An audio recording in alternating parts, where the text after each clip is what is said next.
agencies to win this award.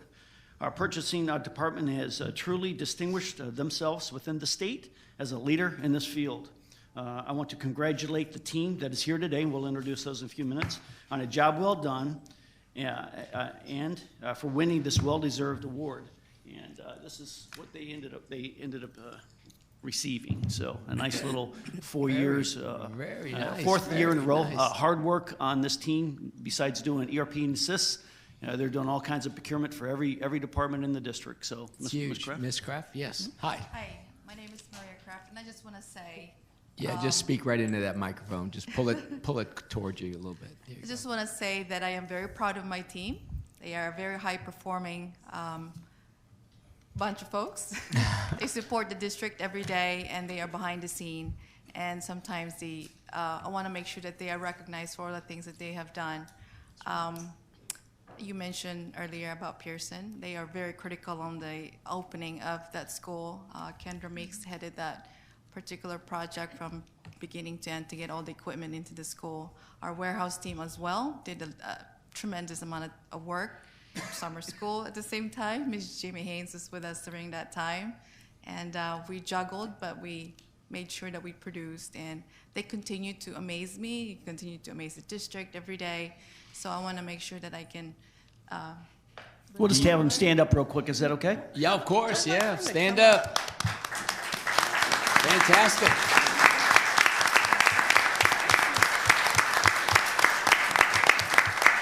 And I hope you all will stay. We can get a photograph with the whole purchasing team. We will. Okay. All right. Thank you. Thank you. Sir, Once appreciate again, it. congratulations. Thanks for your time. Did you want to say something? Yeah. And by the way, when I was at Pearson, of course, my Deltona Middle is being built, and I had a lot of questions. And let me tell you something. They love your team. Thank and you, they sir. said, Ruben, don't worry about it. These folks got it. And We so do. congratulations. Thank you. Thank you, sir. All right, our next recognition is 3.02 recognition, Volusia Sunshine State Scholars. Hello. Welcome. Thank Ms. you. Monahan. Good evening. Chairman Persis, Vice Chairman Wright. We have 3 students here tonight, and I'm going to talk a little bit about them. But before I do, the Sunshine State Scholars Program is actually from the Florida Education Foundation, and it's a collaboration with all the school system, the Florida Department of Ed, and each of the districts. So each year, Volusia County picks their top 11th graders. So these are juniors, these are not seniors, that demonstrate involvement and interest in STEM education, as well as pursuing a career in STEM. And a goal of this is to keep our best and brightest here in Florida. So that's kind of one of those background ideas of why this is going on. These students participate in a celebration that recognizes their talent and the talent of all 11th graders all over the state. So this is going to take place in June in Orlando, and it's a huge program where all the colleges come and pretty much want to recruit our students who are chosen for this. So our students here today are chosen by panel, and they exhibit top academic prowess and involvement in STEM programs that are available at their schools. So this year's winners are exemplary and have as much to do in academics as their commitment to their extracurricular activities. The lowest GPA of these students was a 4.23 so far, and the highest being a 4.6. So they're kind of, they're slackers. Yeah. So each of these students featured tonight are leaders at their schools. They're involved in several school STEM opportunities. In addition, these students are involved in rigorous courses in STEM that include advanced placement and IB International Baccalaureate math and science courses. So I'm going to talk about each one specifically, and just if they'll stand, and then we'll do the pictures. Absolutely. Will that work? And, just for the record, introduce yourself and Oh, your title you as don't well. know. I am Amy Monahan. I'm your STEM specialist for Volusia County Schools. So this is one of the funnest things besides Lego little junior robotics. So the first person we want to talk about is Emily Cook. If you'll stand, Emily. There we go. And woo, She has a varying background of role models that gave many ideas for her future. However, it was chemistry that stood out in her passion to higher education. Her teacher, Mr. Clements, speaks of her leadership abilities in the Ames Academy and her willingness to stay curious and learn about the sciences.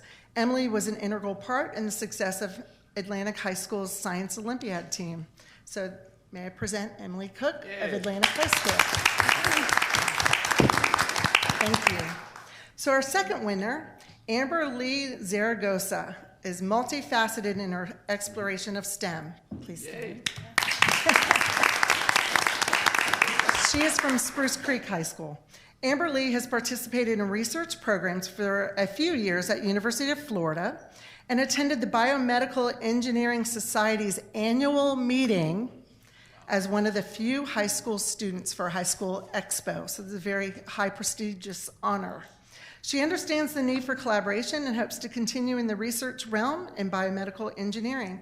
Amber Lee has volunteered at Halifax Hospital and Food Brings Hope, which is something on her campus.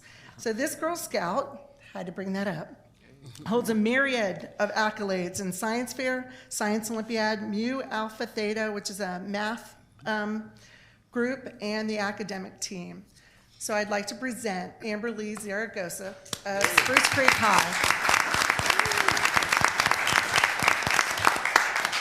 So these are top students at their schools, and we wanted to talk about our alternate too. So if either one of these ladies could not make the June event, then our alternate, who is Garrett Galantine from University High School, fills in.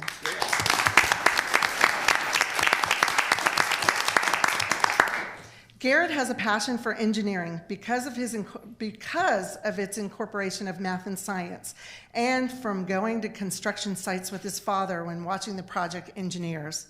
Garrett takes rigorous math and science courses where he excels. He's in leadership position of the STEM academies at University High School. He's involved in the engineering club along with Mu Alpha Theta, academic team, and National Honor Society at his school. Presenting Garrett Galantine from University High School.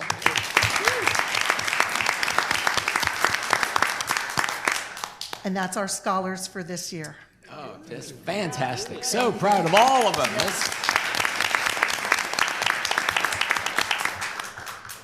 And please just stay here. We'll get that photograph. And now our next one is from the board, and that is our recognition of our Volusia partner, awarded to somebody that you all probably don't know. He's a real stranger in Volusia County.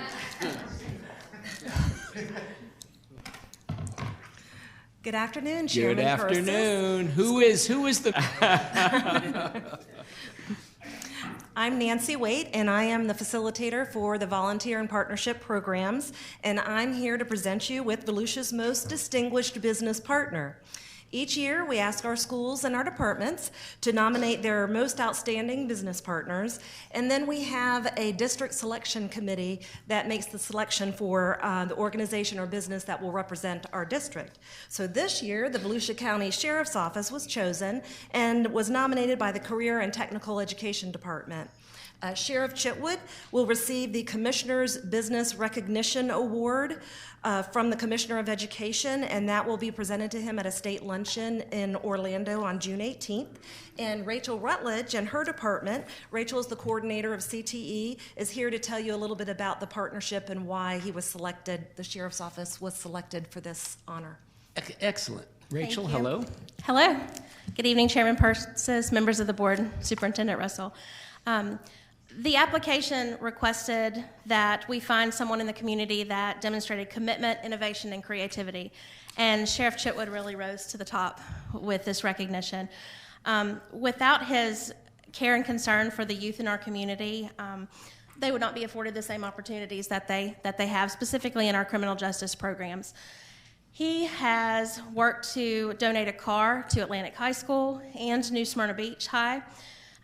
Regularly has deputies come to the school and interact with the students and teach them about soft skills and just having a good perception of law enforcement, such an important part of our of our community today. He's very proactive and engaged, has donated numerous supplies, and has just been very passionate in working with our kids and providing them opportunities, even for job shadowing, which you can imagine in that field is a little challenging, but we appreciate it so much. We very much appreciate your continued support and want to recognize you through this, so thank you. Sheriff, you have somebody with you here this afternoon. I do. I want to introduce our Juvenile Justice Coordinator, Ms. Carla Kwan. She's very inconspicuous, as you can tell by her shirt. But Yeah, right. all of our programs flow through Carla. And we do have a tremendous working relationship, Mr. Chairman. The superintendent has been amazing. Greg Aiken has been amazing. And it's an honor to be here today, especially when you just honored previously the future of our country here, and to see what great, smart young men and women we have. It's very refreshing when you walk out the door to know we're in good hands for the next generation. Yeah, we are. Well, we're in good hands because you're our sheriff, too. Well, we're gonna ask for something in return. Qualified workforce? Yes. Hold the award. Hold the award. Hold the award. We obviously have had some tragedy this year with suicides of our students, and all the other problems that we have. We are pushing the legislature toward reviving a JAC program here, Juvenile Assessment Center, so that when we come in contact with a young man or young woman, they're brought to this center, and their head-to-toe assessment is done to try to identify and cut off potential problems. So we're going to need your help. The superintendent was fabulous with meeting with us, as was Dr. Amy Hall, to try to get all the stakeholders together to realize we really need to do this together as a community. And I believe we had that faith group, too, on board. They're on with board that, as too. well. They're on board as well. So we're hopeful. We want to start in 2020 because we would like to start yesterday, but I think we all realize, all the stakeholders, we really can pull together and do a really good job for our youth. Wow. Fantastic. And where's the award? We have there it is. Okay. Let's recognize Sheriff Chipwood as our business partner of the year.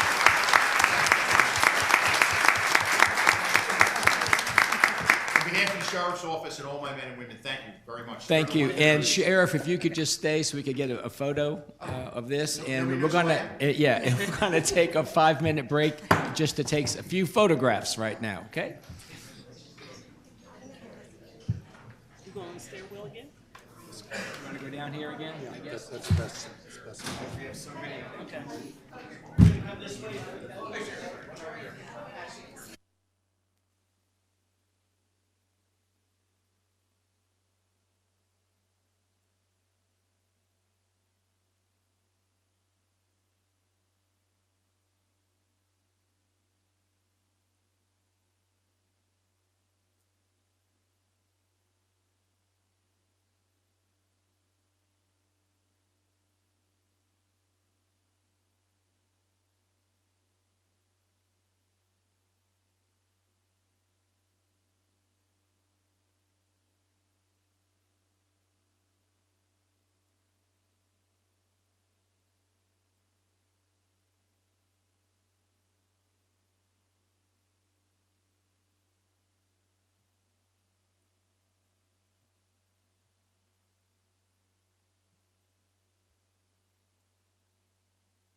You're welcome. You want to?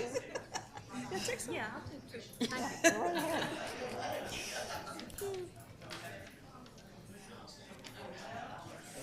Kindergarten through 12th grade.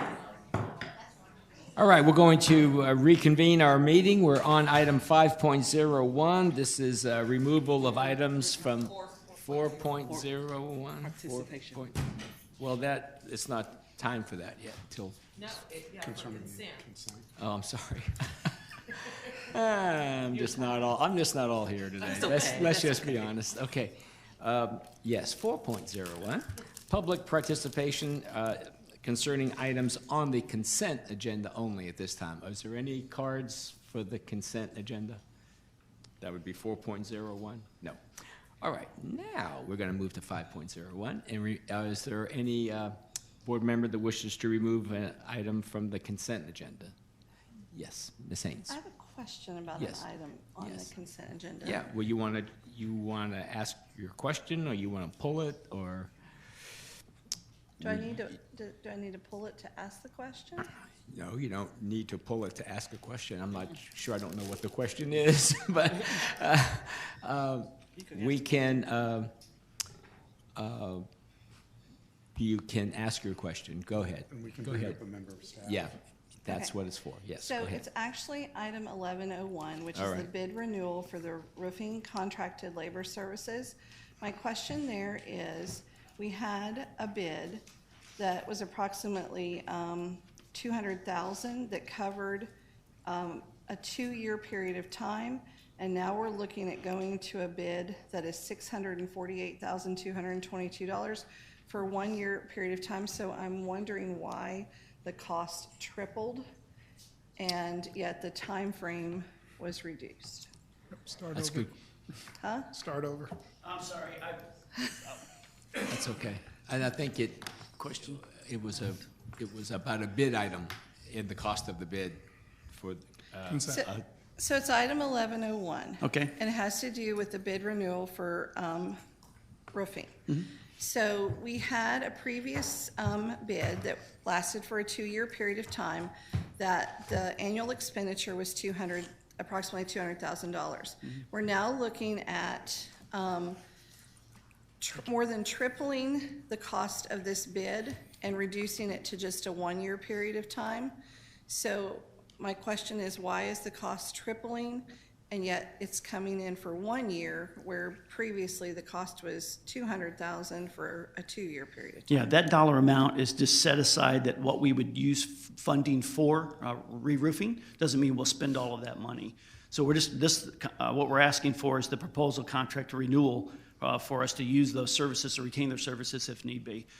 During Irma, it's when the last time we really used them, because we had lots of damages on a lot of our roofs, mainly portables. So currently, right now, we're looking at portable refresh and re-roofing, trying to finish up some of those projects. So that dollar amount comes out of the general fund, and that's normally what we set aside for re-roofing projects for this one. So why did we redouble it? Because we had damages before to other roofs. So what you're saying is, when we set aside $200,000 for the 2-year period of time, we exceeded that amount, and so this is a more accurate estimate of what needs to be set aside? That is correct. So we're looking at, because we didn't have any hurricanes for 12 years, so, all of a sudden we had 2 back-to-back. We had lots of damages, so we're trying to go through and finish up all those roofings that we need. Okay, Yep. thank you. Thank you. Sorry Good about question. that, being outside. Yeah. All right, are there any other consent items a board member would like to pull or question? I don't see any, so then I need a motion to approve the consent. Motion to approve the consent agenda as presented. Thank you. Is there a second? Second. Any further discussion? All those in favor signify by saying aye. Aye. Those opposed, and the motion carries unanimously. And I think we've already covered item 6.01 then. So, Mr. Superintendent, 13.01. Thank you, Mr. Superintendent's Chair. announcements. The Volusia County Council PTA End of the Year Banquet will be tomorrow night, Wednesday, May 15th, 2019, at 6:30 p.m. at LPGA. The district retirement celebration will be Thursday, March 16th, 2019, at 5:30 p.m. at Venue 142, which is just right on the boulevard. Our Memorial Day observance will be Monday, May 27th, 2019. All schools and district offices will be closed. The next regular school board meeting will be Tuesday, May 28th, at 5:30 p.m. in this boardroom at the DeLand Administrative Complex. That concludes my Okay, announcements. thank you, thank you. Speaking of the Volusia County Council PTA, I know you're the rep. Are you able to attend? I won't tomorrow be. night? It's my it's my 15-year recognition with Advent Health, so I Woo, won't be good for there. you. Nice, nice, nice, nice. I will be there. You're going to be there. Anybody else have a chance? No, I know. It's crazy time. I know. I was just checking, just to make sure that one of us was going to be there for sure. Okay, Mr. Superintendent, it's back to you for presentations, district update. So we're going to bring what we were going to discuss earlier. Okay, sure. Regarding Let's do that. dress code. The dress code presentation, are those people here to do that? They are. It's the area superintendents.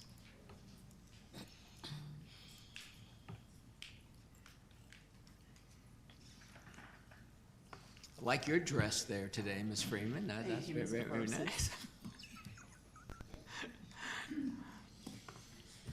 And if I just could acknowledge Sigma Theta Sorority Incorporated sisters are joining me today for their annual school board meeting night outing. And so very nice. if they could stand Yes, and just let's be give them a acknowledged. nice hand because they always support us.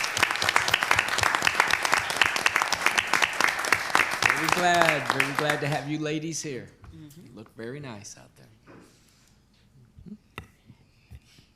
Good afternoon, Chairman Persis, members of the board, and Mr. Russell. I'm Susan Freeman, Area Superintendent.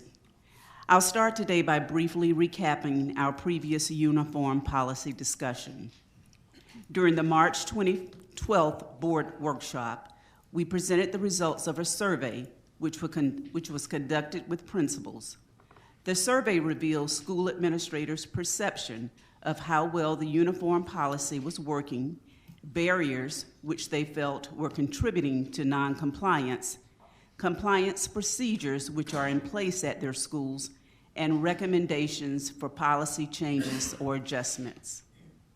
We also learned from the survey that elementary principals are very happy with the present policy and do not desire for there to be any changes. Middle school principals also expressed a desire for the policy to remain as is. Their only big issue pertains to outerwear, specifically hoodies. High school principals, however, were very clear that compliance with the present policy was an issue. We were tasked with going back to secondary principals and asking them to review the recommendations that they brought forth to gain a sense of what they felt could be realistically enforced and cause minimal disruption. As we reviewed the recommendations from the previous survey, we realized that many of the recommendations were common amongst the schools. We forwarded the top 8 recommendations back to the secondary principals and asked them to choose the top 3 that they felt would be easiest to enforce. We actually ended up with 4 since 2 of the recommendations received had the same number of votes, and this is what you see before you now. Our high school principals overwhelmingly would like to have any color bottoms allowed. This goes for pants, skirts, shorts. Also to allow any color polo or collared shirt or school t-shirt or school-related shirt, athletic shirt, club shirt, Avid shirt, etc., any day of the week. Or to at least allow a weekly school or spirit shirt day. Also, one of their recommendations was to allow jeans with rips and tears, excluding inappropriate parts of the body. Our middle school principals once again asked for us to maintain the present uniform policy, but not to allow hoodies or only allow hoodies with zippers only. Today, after the board has had an opportunity to review and discuss, we look forward to direction on how to proceed as we plan for the start of the 1920 school year. I just laugh when I see this topic because, you know, there's like It's full circle. 8,000 opinions. So anyway, all right, so this is what we asked for. We wanted to get a refresh about how this has been going on. It's been going on, what did you say, for 3 years, 2 years, 3 years? Three. Yes, I believe 3. 17, 18, 19? This is the third Yeah, year, yes, sir. third year of it, okay. And so we surveyed, we wanted to get input from the principals and about what they wanted and didn't want. I think all of us have received some emails from some students as well. So I'm going to open this up and let's see what you all would like to say, and now's your chance. So who would like to start off our discussion? Ms. Wright, Ms. Cuthbert, you all with the... I will start off since I am in favor of the uniform policy. Yeah. I'm not in favor of changing anything. Okay. That is my opinion. As far as school or Spirit Shirt Day on a weekly basis, I don't have a problem with that because I thought we already gave them an option I thought so too. to do that. So I stand behind the current policy. Okay, fair enough. Ms. Cuthbert, you were also there at the time, so you should be second to speak. And I, at the time, voted no for the uniform policy because I didn't see it as we already had a very effective dress code in place. Pardon me, I felt that it was an enforcement issue, and whatever dress code we would put into place, it all depended upon administration enforcing it. And that's exactly what's happened. The dress code is still not being enforced. I have been thinking a great deal about what Mrs.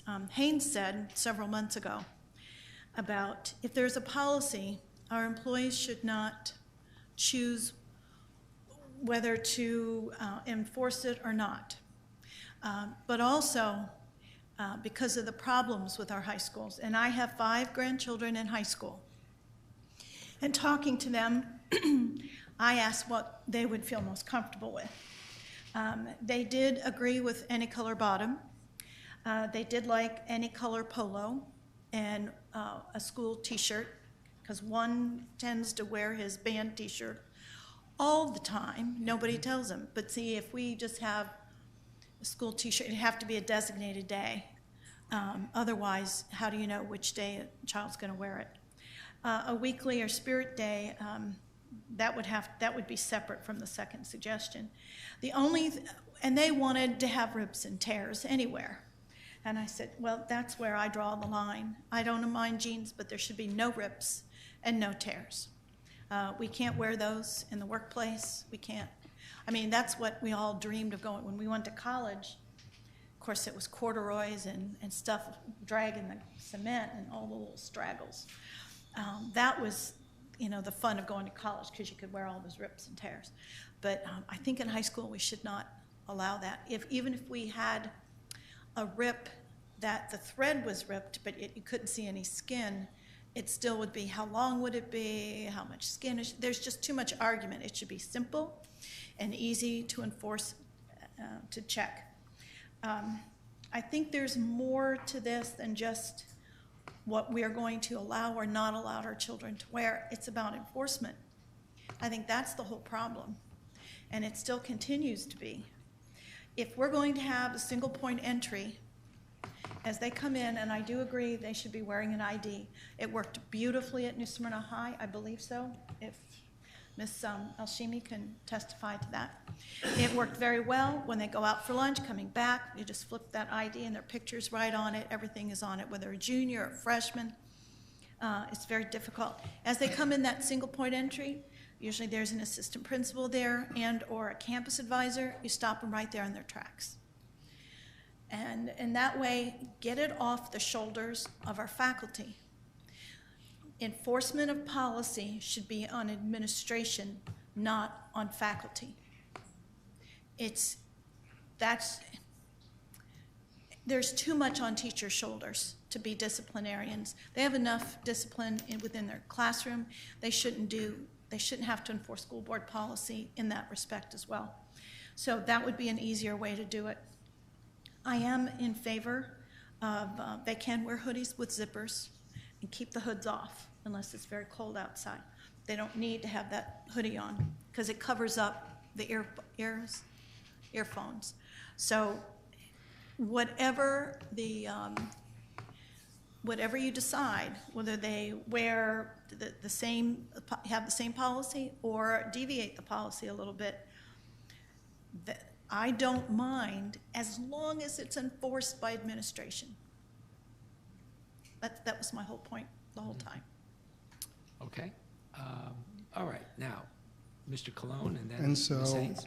I was a big proponent of asking our principals what they thought, and I appreciate what they came back with. This was a concern that early on was brought to me, and I do support the any color bottom. I support the collared shirt or a school T-shirt.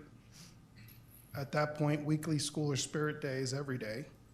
So now you have a happy campus. And as far as the jeans with the rips and tears, I think that takes us back to where we were, where it's subjective, where it's, what tear is big enough and which one is not. As far as the middle school policy goes, I do favor the hoodies with zippers only. However, I don't see, if you're going to allow one hoodie, which I believe is hoodies are hoodies and they're not going anywhere.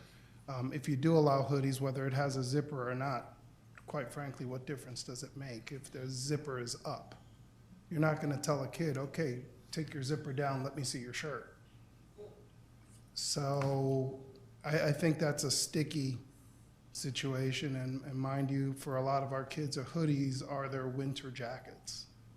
They don't have a coat heavier than a hoodie. So those are my feelings, and I appreciate the principals coming back with the feedback and what they feel they can enforce appropriately. Can I ask a question? Yes, Ms. Cuthbert. Sorry to interrupt. Is this just the changes we already have in place? The shorts are still in there because the shorts have gone up again. I mean, they're not at mid-calf anymore, and leggings and all that. Are they asking to allow leggings and short shorts? I don't believe short shorts are being recommended. Okay, I good. believe that the policy would stand as far as the length of shorts. Okay, is so this is concerned. just an alter what's Yes. already there. Okay, thank you for the clarification. Thank you. Yep. Ms. Haynes. Did all of you receive the email from the student? Yes. And did you read what the student said? Yep. I can find it. So I'd like to share some pieces of this, because the student said that I believe it could be a she, attested to the uniform policy, felt that it had given more of a professional feel and work environment at their school, but also attested personally that the implementation is the problem, and I'm pretty sure this is a high school student. And this student said they would hope that we would not change the policy.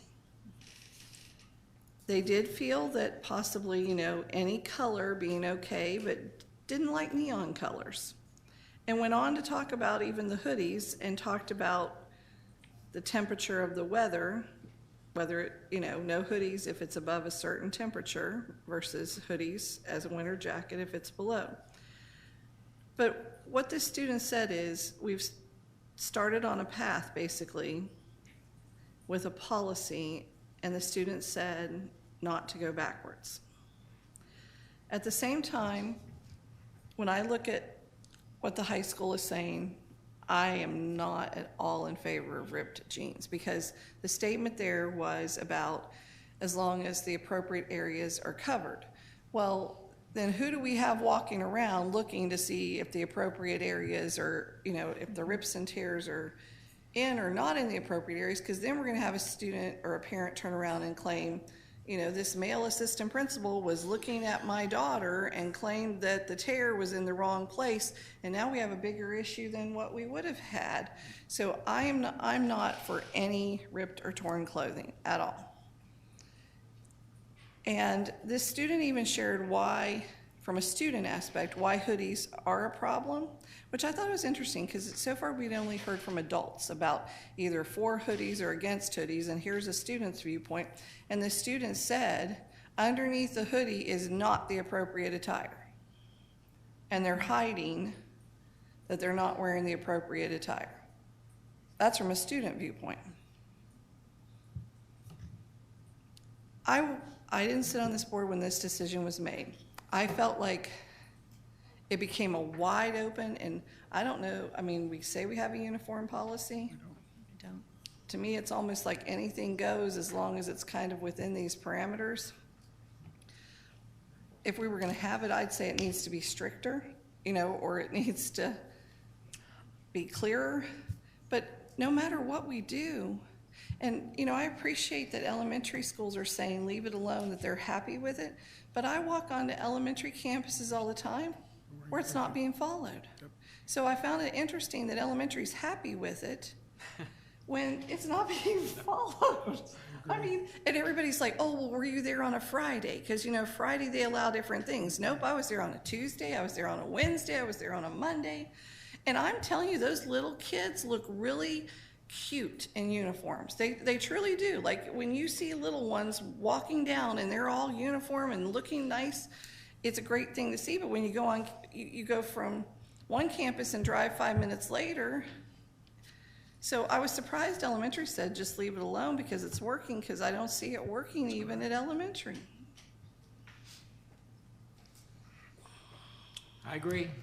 I agree. You know, I'm out there too, and you know, I think the kids look nice, but they're not wearing what we're saying they should be wearing. I don't have any problem with what they're wearing, but they're not wearing what. In my opinion, it comes down to the adults in the building. It's a choice that the adult has said, I'm going to enforce or follow the policy, or I don't agree with the policy, so I'm not going to enforce it and I'm not going to follow it. That's what I really think it comes down to.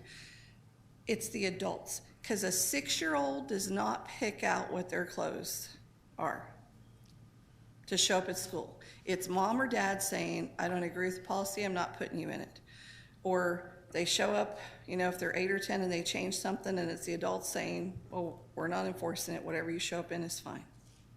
I go from one campus to the next, and there's no continuity whatsoever.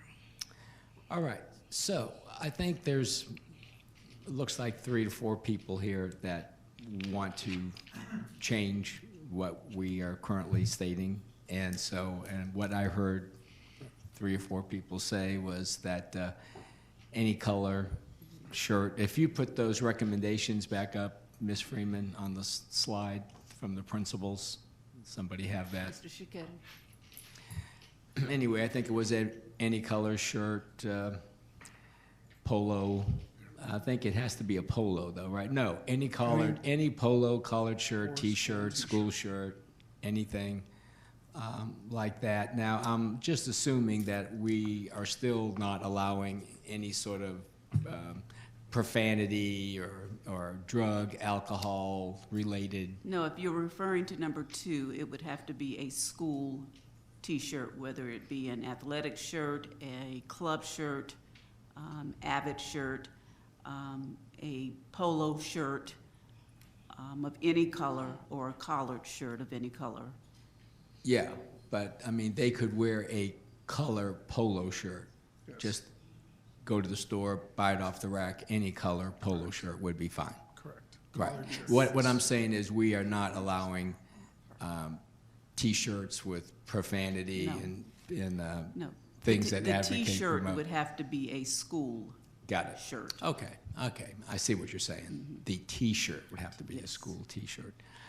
And then any color bottom, I think I heard people say that they were okay with that as well.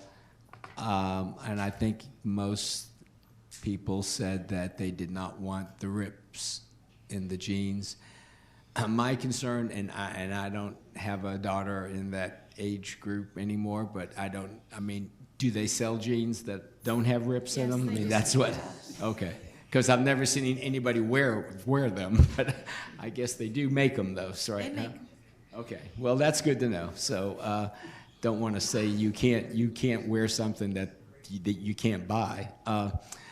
All right, and so we have that. Then let's talk about one of our favorite subjects, hoodies. I wasn't quite sure what the direction was with hoodies, because high school, they don't mention hoodies. Did they? It was more of a middle school issue. So high schools, are you saying high schools principals did not mind them wearing hoodies? No, the high school principals did not mention hoodies, I believe because the students just weren't complying, period. And so the hoodies weren't the problem. The middle school had the problem because they could not tell if there was compliance because so many students were wearing the hoodies. I see. Okay. So then, middle school, I mean, I go to the middle schools too. I don't see a whole lot of difference in the middle school from the high school. Do you, Ms. Cuthbert, Nope. or Miss? Not at all. I mean, I think the question would then Go come, ahead. do we want to make this middle school, high school? And again, I appreciate the recommendation. However, the time that I've spent in my middle schools, there's no uniform. And so really it comes down to the enforcement. And so do we really make parents go out and buy uniforms and put that burden? It doesn't mean, I mean, they can wear it, they can get polo shirts if, but, I just don't see the value in, I mean, we don't have uniforms, and that's the truth. And so we could sit here and say, there's a police officer on the side of the road on I-4. If he doesn't stop every car that goes past the high speed limit, he is no good. That's ultimately what we're asking our teachers to do, is to stop every car that comes by speeding.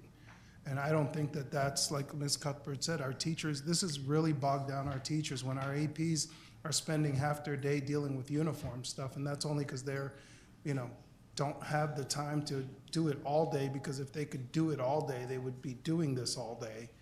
I think we really have a decision to make, and then I'll go back to what I said at the workshop. Did it really meet its goals? A student who's wearing a school t-shirt is more identifiable to an SRO than someone who's wearing just a polo shirt, because schools have all the colors. okay, so what we're talking about is with middle school, and do we want to have the middle schools have the same dress code, if you will, that we are recommending for the high schools? Ms. Cuthbert. I've been on a high school campus since 1986.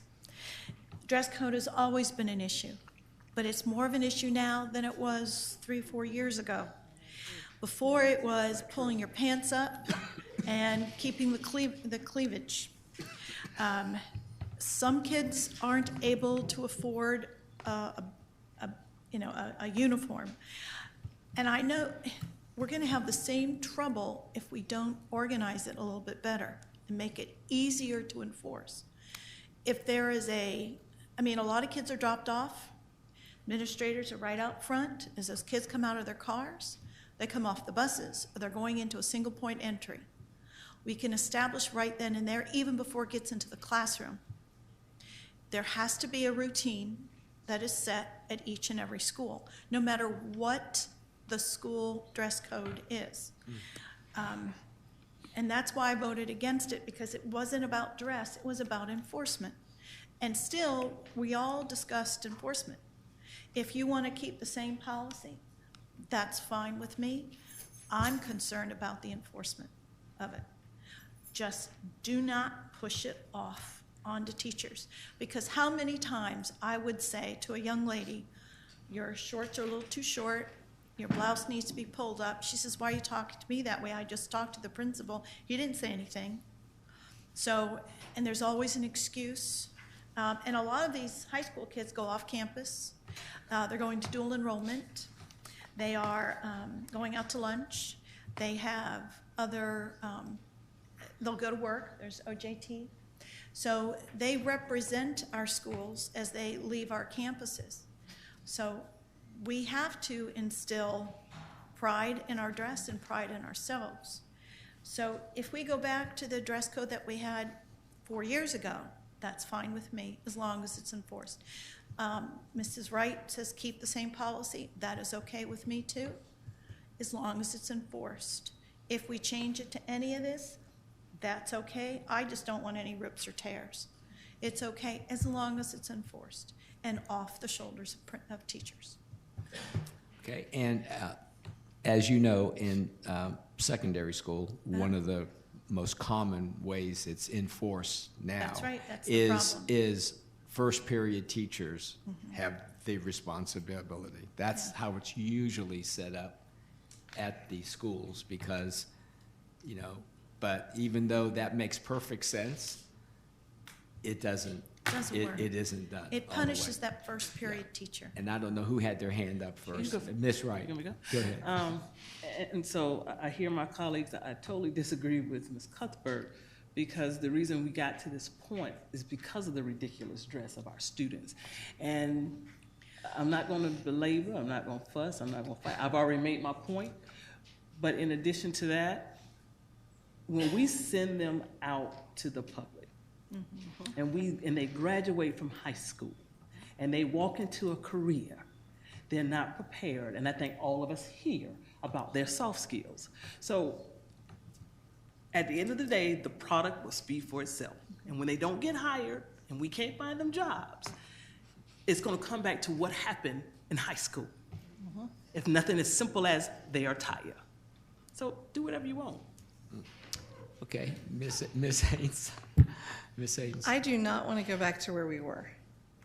Because granted, I was not sitting here when you made the decision, but the pull up the pants, I mean, I taught at the high school level. And I'm sorry, but, you know, I don't want to see their underwear. I don't want to see the cleavage. I don't want to see the short shorts. None of that is professional.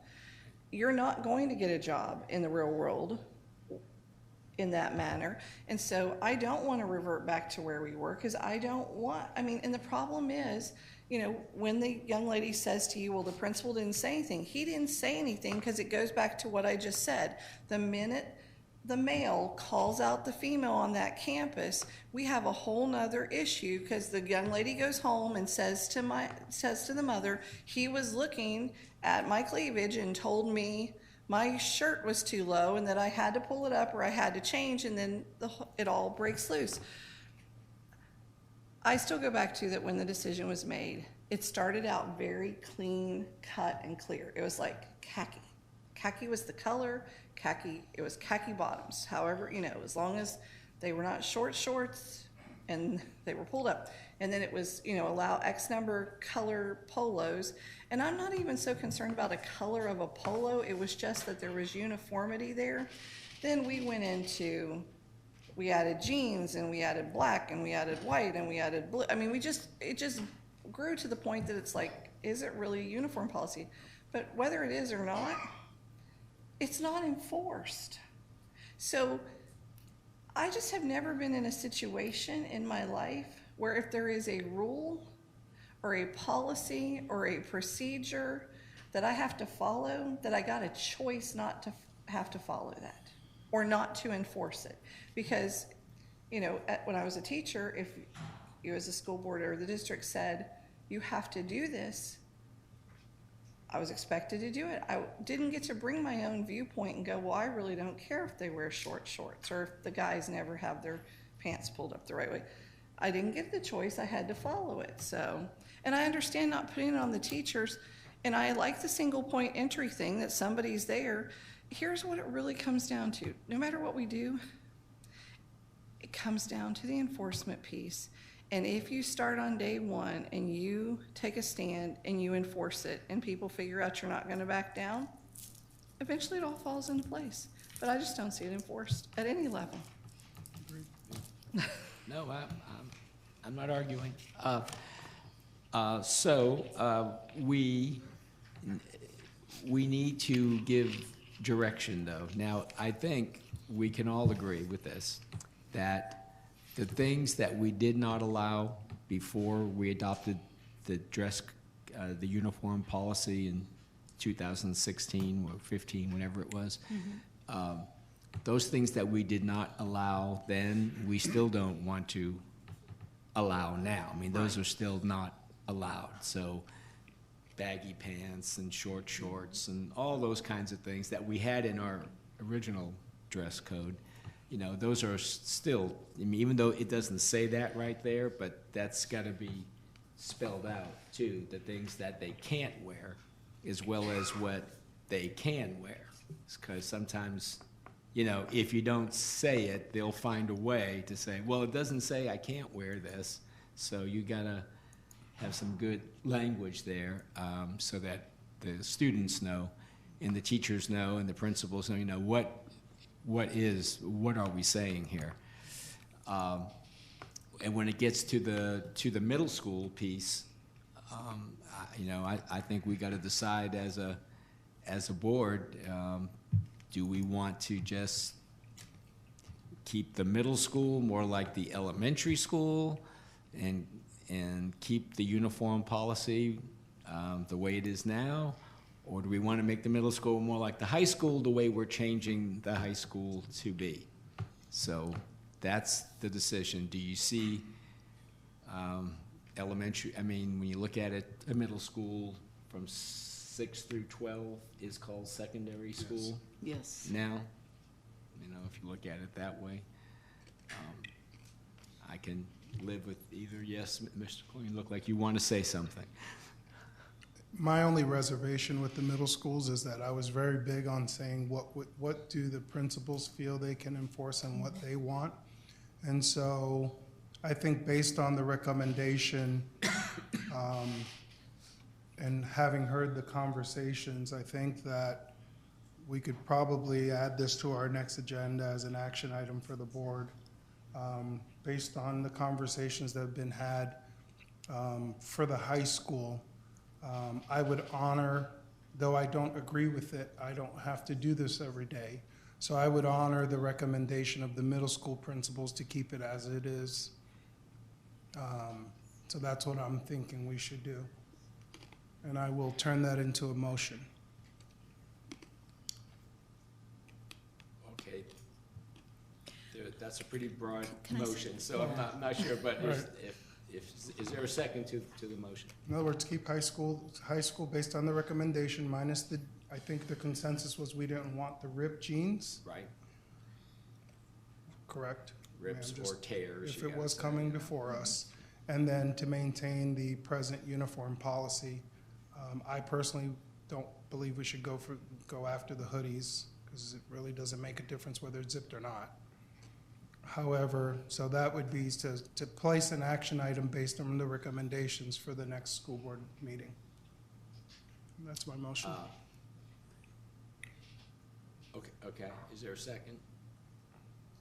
All right, so there's no second, so the motion fails for lack of a second. So is there any just further discussion or motion or direction? Because I think you know, it's May 14th, so we want to make a decision, you know, within the next 2 board meetings, I would think, at least have this settled before the middle of June. Yeah, Ms. Cuthbert. I think where much of this went astray was when we kept adding, you could wear school colors plus an additional color. And then we added gray to the khaki and to the jeans. We kept giving some exceptions, and it became too broad. Mm-hmm. If we do anything, it needs to stick with school colors. Stick with the school colors. White is very difficult. Gray could be the option, or black. So if you stick with 3 or 4 different colors, that's it, with either a khaki or a jean bottom, whether it's shorts or whether it's jeans or, you know, long-legged pants. And of course, you have to have the covered shoe at the middle school, and you can wear open-toed at the high school. I still want our children to be able to express themselves. Hair ribbons are fine. bracelets. And the difference between the hoodie with the zipper and without a zipper is that the zipper can give you some room at the neck. Without the zipper, there's no room, and you can't tell if the child has anything on underneath that hoodie. And it's inappropriate as well to ask to pull it out. And that no dean of discipline wants to be able to ask that question. The zipper can go down, you don't have to pull it all the way up to your neck. It looks a little funny to have a zipper right there. So at least you can tell, or else have the collar out. If we're going to go, something needs to be easier to enforce so that it's easily seen, easily detected, and to be able to correct. Mr. Russell, do we still have tops, those polos in the warehouse? Just, excuse me, just the larger sizes. Large sizes? However, having said that, there are many organizations that continue to provide polo shirts to the schools, especially at the elementary level. Okay. I think it's easier. A lot of parents have voiced their pleasure at polos. It's easy to put that on in the morning. You can always wear a necklace around it, a scarf around it, so they can express their individuality. I know there were some with concerns of allergies. With that, you can always wear something under it as well. I'm trying to make it as easy as possible to enforce and easy to detect so our students who are on campus are safe and secure and they're spotted. So I agree much with what has been said on the opposite of the dais. I hope you didn't quite misinterpret what I was trying to say. I'm not for going back to the old dress code. If the old dress code had been enforced, there wouldn't have been cleavage, there wouldn't have been pants down their rear ends. That was the point, is that it wasn't enforced, so those pants didn't come up. So it's important that we present a clean, safe, secure look, and our students are going off on campus to be able to be detected. If our students leave our campus and go to a charter school or or a private school, they're going to wear a uniform. At least we do have a little more freedom in that respect. Okay. You were talking about the high school, I guess. High school and middle school, yeah. And middle school, okay. Ms. Haynes, did you want to make any further comments? Or you? Okay. I don't want to go backwards. Okay. Well, would anyone, we need to get this advertised as a board action item, as you said, Mr. Cologne. But we don't want to go out there and advertise something that we don't know what we're talking about yet. So I would like to see, can we just break this down? Please. And let's get, for elementary school, do I have a motion about the elementary school dress code? Just elementary. Can someone make a motion about what they would like to see for elementary school? I move that we retain the current dress code policy for elementary school. For elementary school. I second that. Okay, any further discussion about elementary school? All right, all those in favor? Oh, no, we're not voting on that. We're voting on just making that a board action. Yes, Okay, yes, sir. this is all board. Okay, next topic, middle school. Anybody like to make a motion about what you think the dress code should be for middle school? Did that just pass? We didn't No, vote. we There's didn't. no vote. It They're giving me is. direction. I'm saying making a Consensus. yeah. It's We just put up to consensus, yeah. put it on the next agenda. Would anyone So- like to express an opinion so I can see if there's two other people that feel the same way, and then we can. I believe that we should maintain the present uniform policy for middle school. Okay. And does that mean that hoodies, we would just, I don't want to touch the hoodies personally. don't want to touch the hoodies? So just say, just keep the, because the current policy does not mention hoodies, Right, so maintain does it. it? Or, What does it say? I'm not even sure Because what it says. I wondered how we got to hoodies. Well, They hoodies, start- according to most principals, Start wearing them. hoodies were Tell you being where- worn to cover up the clothing that they didn't want They didn't wanna the wear. school officials to see. So hoodies became very popular, and then, of course, it is a good look over the head, and you can keep your earphones in. And You need to know. have a zipper. It's safer as well. do they make hoodies with zippers? Yes. Oh, yeah. They do, okay. All right, so then, can that direction be middle school policy the same, hoodies with zippers? Okay. Again, we're kind of following along with what the principals said there. Okay, so right now, what we've done, we have adopted clearly what the principals said they wanted for elementary and for middle school. So now for high school, right, we did, right? Because they said not allow hoodies or hoodies with zippers only, so we took the path of hoodies with zippers only, rather than not allow hoodies. Yes, no? And at least we have it on the action item, we can discuss it next week. No, It- I think, yes. excuse me, Go ahead. Mr. Chairman, thank Yeah. you. Allow any color bottom, why not? As long as it's a solid. Why not? Are we talking about middle school? Yes, high school, why not any color bottom? Wait, are you on high school or middle school? Oh, I thought we'd already left middle school. Well, I wasn't sure, so that's why I'm asking, so, high Yeah, school. high school, any color bottom. See, I'm of the opinion on high school, just to give it just like they have it there, except no rips and tears and jeans. I think, Well, actually, for I high think- school, you would only need 1 and 2. excuse me? You don't- For high school, you would only need the first 2, because the third one was an option to number 2. Yeah, any color bottom, any color top. And they can wear jeans now, Yeah. so it's really 1 and 2. I agree with that. Ms. Haynes, are you okay with that?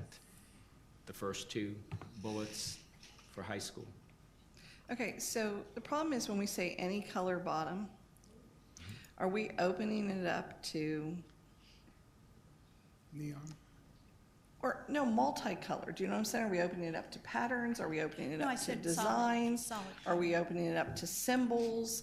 Are we opening it up to, other types of bottoms? What, are you talking like pajamas? Yeah. No, I would say no pajamas. Well, that's already in the. You know, I think that's in our dress code. It's already in the codes. You know, but I'm that's a just- good I'm point. asking That's because a good point. they're just No. like allow any. So, does it mean if I come on campus and I have a symbol on them that's inappropriate, it's No, okay no. because we've allowed any color? I'm just asking. You're right. Well, but that's good. But no, we would not allow any symbols, gang symbols, profanity, things that promote Right. drugs, alcohol. And it doesn't say solid, but I do believe that the intent of what the principals were asking was for any color solid bottom. Well, we may need to put the word solid. Okay.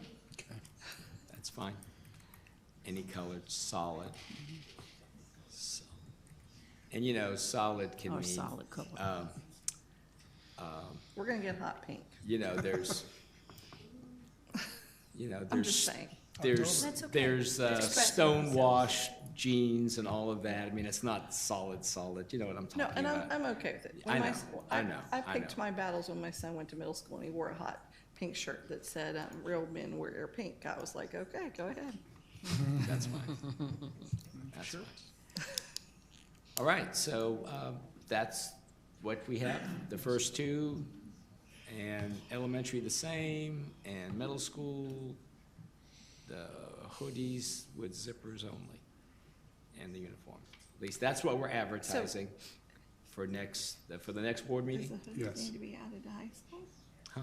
Does the hoodies need to be added to high school since they're wearing hoodies, or leave it alone?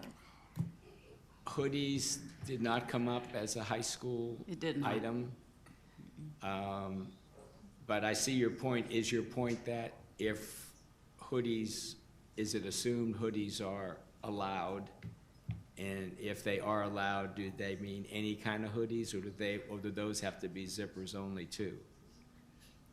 Well, because as a parent Right. that had two kids that kind of went back to back Yeah, through school, yeah.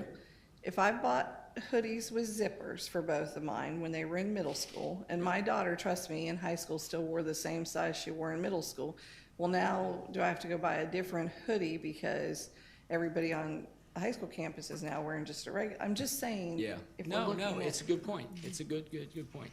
I don't If we're understand. doing the hoodie thing. I don't understand the difference between a hoodie that's zipped and a hoodie. If it's zipped, No zipper. no, a hoodie with a zipper and one without it. So if I have my hoodie zipped up or I'm wearing a one-piece hoodie, what's the difference? There is no difference. We can't make a kid, okay, Well, I just go back to what we said about safety and security, where they said that really when kids are on campus, we only wanted them to have one earbud in so that they could hear announcements or Yeah, anything. yeah. Yeah. And then the whole thing about the hoodies is, well, they're hiding their earbuds. I'm like, it does not matter to me, zipper or no Well, zipper. and one thing that. but I just don't want it to be one thing and then all of a sudden I know.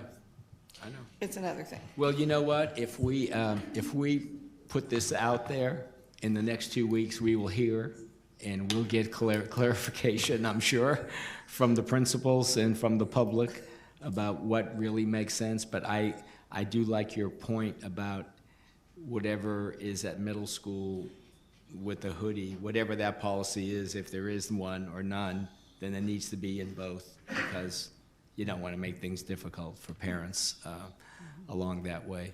So, yes, Ms. I think Cuthbert, part yes. of the zipper part, when students come in, if it's cold, and the outerwear takes away from the identification of the shirt. If we go to school colors, the outerwear, whether it's a coat, an open sweatshirt, a hoodie, whatever it is, it covered up the ability to identify the student. So anything that should be open, and it should be plain, because kids will wear camouflage. They'll wear, Yeah. AC/DC, stuff written all over the back. Who knows? And of course, I'm telling my age. And that's, that's what we need to identify, and that's what they were doing. They lost the meaning of the polos were lost with the outerwear that was being worn. They found a way around it. But we're still allowing the outerwear, just. we Yes, want it but to have it's a still, zipper. you Right, still exactly. should be able. There's no difference. Yes, it's, Personally. well, Yeah, I guess I'm reading into the middle school principal piece, though, when they say not allow hoodies, not even allow them, that to me tells me, that was some kind of issue there. Because I guess that was well, what maybe we should go everyone back and was, ask. Yeah. was doing, and, I for- think what they were trying to say is that with the hoodies that did have the zippers, it was easier for them to tell if a student was in compliance, rather than just a hoodie that was just a pullover. just a pullover. Right. Now, for the high schools, I would like to say that many of the athletic teams sell hoodies or purchase hoodies that don't have zippers. But Yeah. at least they identify with the school in some way by having the school name or the sport or the club on it. And so maybe in that respect, it would be acceptable for it not to have a zipper if it said Seabreeze football on it. Yeah, yeah. So translation is it's okay if you buy the hoodie from us, you can wear it. But you can't go to Walmart and buy one for $7. Right. I'm just preparing us. I know, and I'm sure we'll hear more, and we're gonna be, go ahead. I'm assuming the high school principals did not put hoodies down because they felt if students could wear any color and wear any type of school shirt, they wouldn't try to hide it, under a hoodie. That's just an assumption, but that wasn't even a blip on their radar, with the hoodies. Yeah. Yeah, okay. Okay, so what we have to advertise, Yes, okay, is just that we're still up in the air about hoodies. I mean, let's be honest, we are, and we want to do the right thing and not anything silly and something easy to enforce and something that you can readily purchase at the stores and as much as possible do what the principals want us to do. I mean, because at the end, as we've all said, it falls in their hands then. Is that enough Yes, sir. direction? Okay, we're gonna, do you have any other presentations? I do not. Okay, and we are at the public participation time, and do we have any cards? Okay, we have 5. And the first one is Carol Sawyer.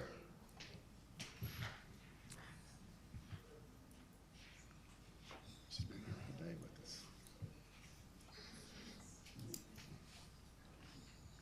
Miss Sawyer, you've been here all day? You've been here all day? I have been here all day. Oh, my God. All right, good. Thank you for being here. Good afternoon, Chairman Percy's, board members, and Mr. Russell. My name is Carol Sawyer, and I reside at 246 Golf Club Drive, New Smyrna Beach. I am a bus operator and an AFSCME union officer. I have been part of the committee that has been diligently working on the new salary schedule for AFSCME. Today, I am here representing the bus operators. Currently, we have 43 open bus operator positions, and currently, we have 11 bus routes without a driver assigned to the route. This means that before the day even begins, we have to either redistribute these stops on other bus routes or double these routes with other routes that already have drivers assigned. This creates a lot of stress, overworked employees. We work with split shifts, making our workday about 12 hours long. We come in early in the morning around 5 o'clock. We have a few hours of personal time in the morning, and then we come back all afternoon.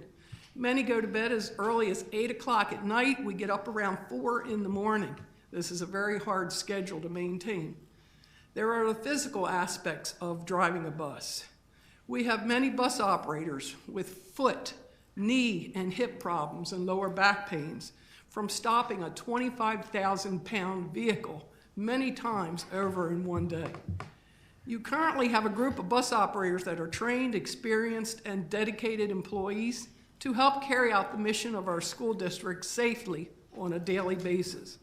We are managing 45-plus students with our backs turned to the students while we safely drive the bus through traffic.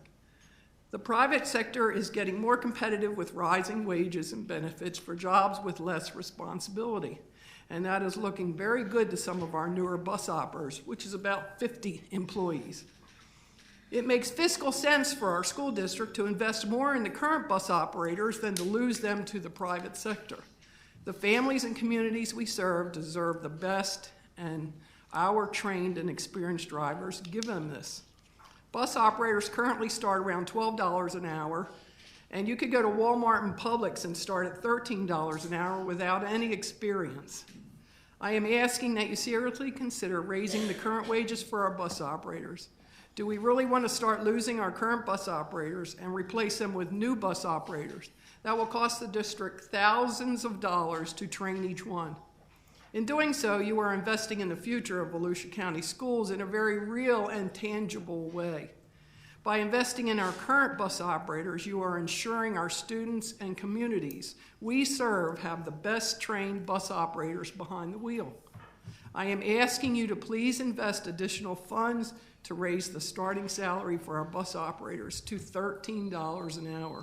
Thank you, Ms. Sawyer. I'm going to have to end listening. it. And thank you for being here, and appreciate your comments. Ms. Albert, followed by Ms. Short.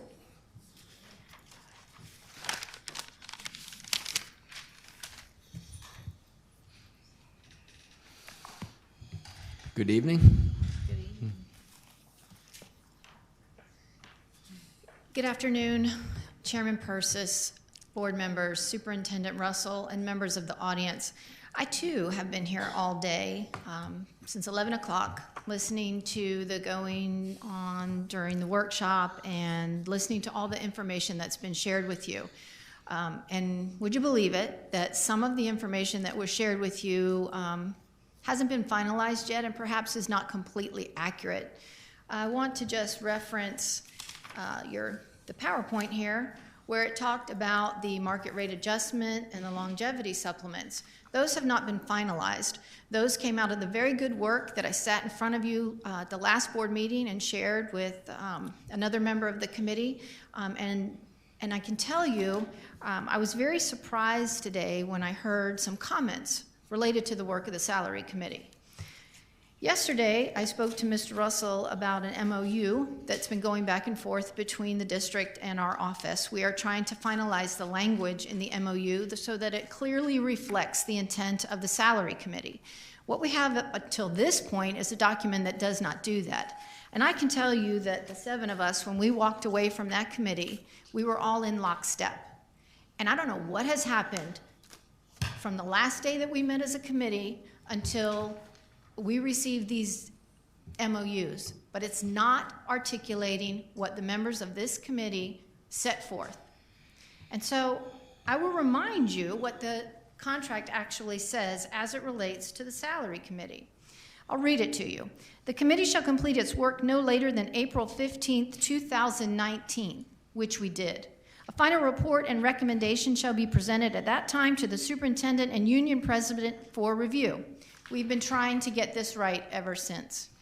Haven't gotten it yet. If approved by the superintendent and union president, the revision shall be memorialized in a memorandum of understanding. If no agreement is reached, the parties agree to return to the bargaining table by May 1st, 2019 to bargain this issue. In good faith and confidence in the effort to work collaboratively to problem solve in the best interest of recruiting and retaining teachers for Volusia County schools and Volusia County children, we have been going back and forth with this, and May 1st has long passed. I am sitting here in front of you today. I'm going to go back to my seat, and I'm going to push send on an email. I'm requesting that we set dates to go back to the table to negotiate the salary schedule. Enough is enough. Thank you. Thank you, and thank you for being here all day. Ms. Short.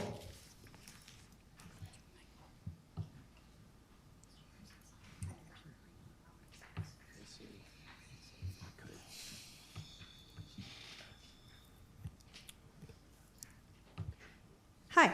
Hello. I got to stay for most of the workshop, and so I kind of wanted to touch on that a little bit. Something that's kind of tying in with this whole uniform thing too. I find it interesting that the principals came back with this plan for high school with the collars, because I've got kids at 2 different high schools, and I would recommend to all school board members to go during lunchtime and stand in a place where you can look down at a courtyard and see what's going on, because I just don't know. You can make it whatever you guys want it to be. It's all going to be falling on how we're going to implement it, and I love that they're saying that that's what's going to make it, all these colored collars, but the kids aren't wearing collars of any kind pretty much right now, so I don't know how that's going to work, but, you know, so be it. I think Volusia County Schools, as a person who has a degree in fashion merchandising and marketing and worked in the clothing business, should stay out of the clothing business, but if you guys want to keep playing in it, go for it. The principals in our schools, I'm going to stick up for them today to some degree, because I heard a rumor, and I haven't heard anybody discuss it. I did see some finances during that workshop, and I was told that they were $9 million in the hole for next year, and that $1 million collectively was going to be grabbed from all of their accounts. Now, maybe I'm saying this wrong, and this is a rumor that I've heard, so I'd like to have some clarification about that from our board. But, I mean, maybe our principals were trying to use that for stipends or something, and they were being smart. And so maybe next year, if you're taking their money this year, they're not going to do that. And I think you're setting yourself up for a terrible thing, because that is not how we want to run our schools. You don't give somebody school-based decision-making and then rip it away from them in the next breath. That is a terrible idea, and I have to stick up for them. I mean, I didn't even hear about this from one of my children's principals. So I'm going to say that because I'm actually disappointed that no school board members have brought that up in public so far when we were talking about finances. I don't know why it wasn't discussed with the general public, but I think it should be. And we're going to go back to the uniforms for a minute. Where is the data? We talked a lot about strategic plan. How does this tie into our strategic plan? Cindy Fisher at our DAC meetings years ago used to give us referral, count. I think we were sitting at like a 2% or under 2% for dress code penalties. Once we went to having this dress code, it actually shot through the roof. And now I go to DAC meetings, I've never even seen it anymore. I don't even know what the count is now. So how does that tie into our other goal, which is to try to lower referrals? You guys have competing goals out there. That is not something that sends the right vision or message to our leadership. And it's hard enough as it is right now to find good leaders. And as you've already mentioned, most of them don't even have a lot of experience. So thank you. Thank you, Ms. Short. Ms. Dorton, and then followed by Mr. Morin. Mr. Morin still here? Yes, okay, great. I only got one speaker right now, sorry. I got hurt at work. I'm sorry. So I wrote on my card that I wanted to talk about a para at my school whose retired date is June 4th, and we've not offered her the drop extension.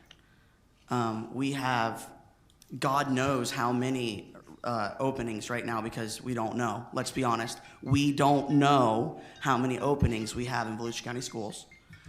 And we have a para that wants to continue her work in EBD, which we can't hire for, and we're not going to offer her the extension that we offer our teachers. I'm trying to be professional, but this is ridiculous. Every day I come to work, and it really seems like you guys don't know what you're doing. It seems like this district doesn't know what they're doing. We have openings across this district at schools that may be closed, and we're spending another 45 minutes talking about uniforms that nobody enforces anyway. This is a joke. This is not what's best for our children. What's best for our children is addressing our mental health issues in our classrooms. I've had Baker Acts at my school like I've never seen.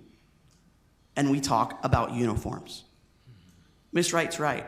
We're not teaching these kids how to grow up and be professionals. Because let me tell you what, when you guys walk on a campus and you see kids out of uniform and you don't turn to the principal and say, why are you not enforcing the rules that I've set forth? You're dropping the ball. And that's sad. Because if our principals aren't held accountable for doing their jobs, they don't feel supported in their positions. They're pushing that down onto the teachers, and that gets pushed down onto the kids. And I'm gonna tell you what, I don't have time to sit there and worry about what a kid's wearing today. I don't. In an elementary school, the kids that are showing up out of uniform are the ones who need to miss class the least. And you wanna know why it's not enforced? That's why. Because rules in Volusia County schools are only for the rule followers. And that's a sad state of affairs for our children. We are not teaching them anything about how to be professionals. We want to sit here and joke about it and talk about it and sit around the dais and act like we're doing something, and we're not. We took sharing and taking turns out of kindergarten, and then we threw in 20 minutes of recess for kids who don't know how to share and take turns. You know what? That's not going to go well. We're going to have an increase in referrals. And I bet you if you look at referral numbers, you're going to see it. We want to talk about enforcement and kids in compliance. Our principals aren't in compliance. You guys said it yourself. I go on school campuses all the time, and the students tell me the principal didn't enforce it. Well, I'm going to tell you what, if that person worked for me, I'd be turning around and saying, why aren't you doing what I told you to do? But we want to push it onto the teachers. We push everything in this district onto the teachers. You got kids that need to get Baker Acted, teacher's problem. You got kids assaulting you in class, teacher's problem. Kids out of uniform, teacher's problem. We're not meeting our minimum minutes we need more money, teacher's problem. We don't have enough supervision, teacher's problem. It's not the teacher's problem. Thank you, Ms. Thornton. Thank you. Mr. Morin, and then followed by Ms. Collins. Ms. Collins will be our last speaker. Right in the middle is great. Just pull that microphone towards your mouth there. Thank you. Good evening. Good evening. I'm not sure if it has been acted on by the board here, the Aaron Feis, Coach Aaron Feis amendment that Governor DeSantis signed. I wasn't sure if that was acted on yet. So I wanted to make a few points Sure. of why we should allow teachers to also be school guardians. You hear some people saying that the teachers would shoot students or be disarmed by the student, and maybe even some racial bias. As far as I know, Sheriff Chitwood supports the program. The teachers would be well-trained. It would be voluntary. And we can't really count the resource officers to cover the entire school. They're going to be one side, and there may be an incident on the other side of the school. Another point would be teachers saying that they don't want to work with an armed teacher if they know that there's a teacher that's armed, or the parents don't want to send their kids to that school because there's teachers that are armed. There's about 21 million people in Florida. About 2 million of those hold a carry permit. So somebody could have a pistol hidden under their belt, legally. So if we take the median age of 41 and estimate that residents over 21 would be about 16 million, that's 1 in 8 residents 21 and over that could be carrying a pistol that you don't know and nobody knows. Could be your neighbors, could be the person in the car next to you, could be in a Walmart or a Home Depot. They're out there. So I think their concerns are not founded, or are that they don't want to work with these people, but they're there. They're neighbors, they're family that they may not even know. So allowing teachers to be armed would bring that 1 in 8 ratio into the schools as well. And I think it's fiscally responsible to pay a teacher an extra stipend. I'm not sure of the money that they would get, the extra money that the teachers do get to be a guardian.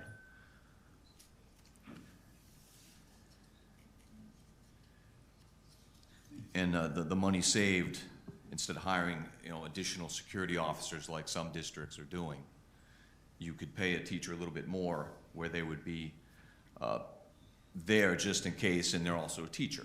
They're primarily a teacher. And where would that stop? You're gonna have security on every school bus, at every bus stop. It would just...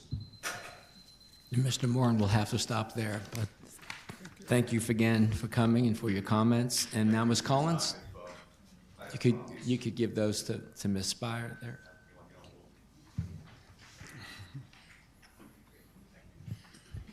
Hello, Ms. Collins. Good evening. Chairman Persis, Co-Chair Wright, Superintendent Russell, board members. I am Juanita Collins, retired school principal with Volusia County Schools, presently serving as the president of the Daytona Beach Alumni Chapter of Delta Sigma Theta Sorority Incorporated. We are a part of a large organization of over 300,000 women all over the world. We are supporters of education. Many of us are retired educators and educators working presently. We are proud to say that we had over 500 members in Tallahassee meeting with the legislators, and we asked that they support education, and we would like to think that we made a difference. We also worked with Turity Small doing Read Across America.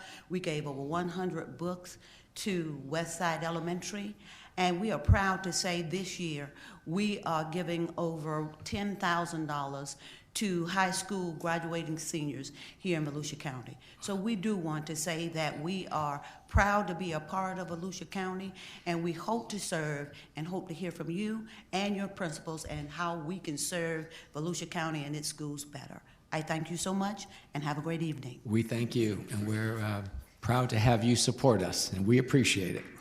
Thank you very much, Ms. Collins. All right. All the ladies in red, yes.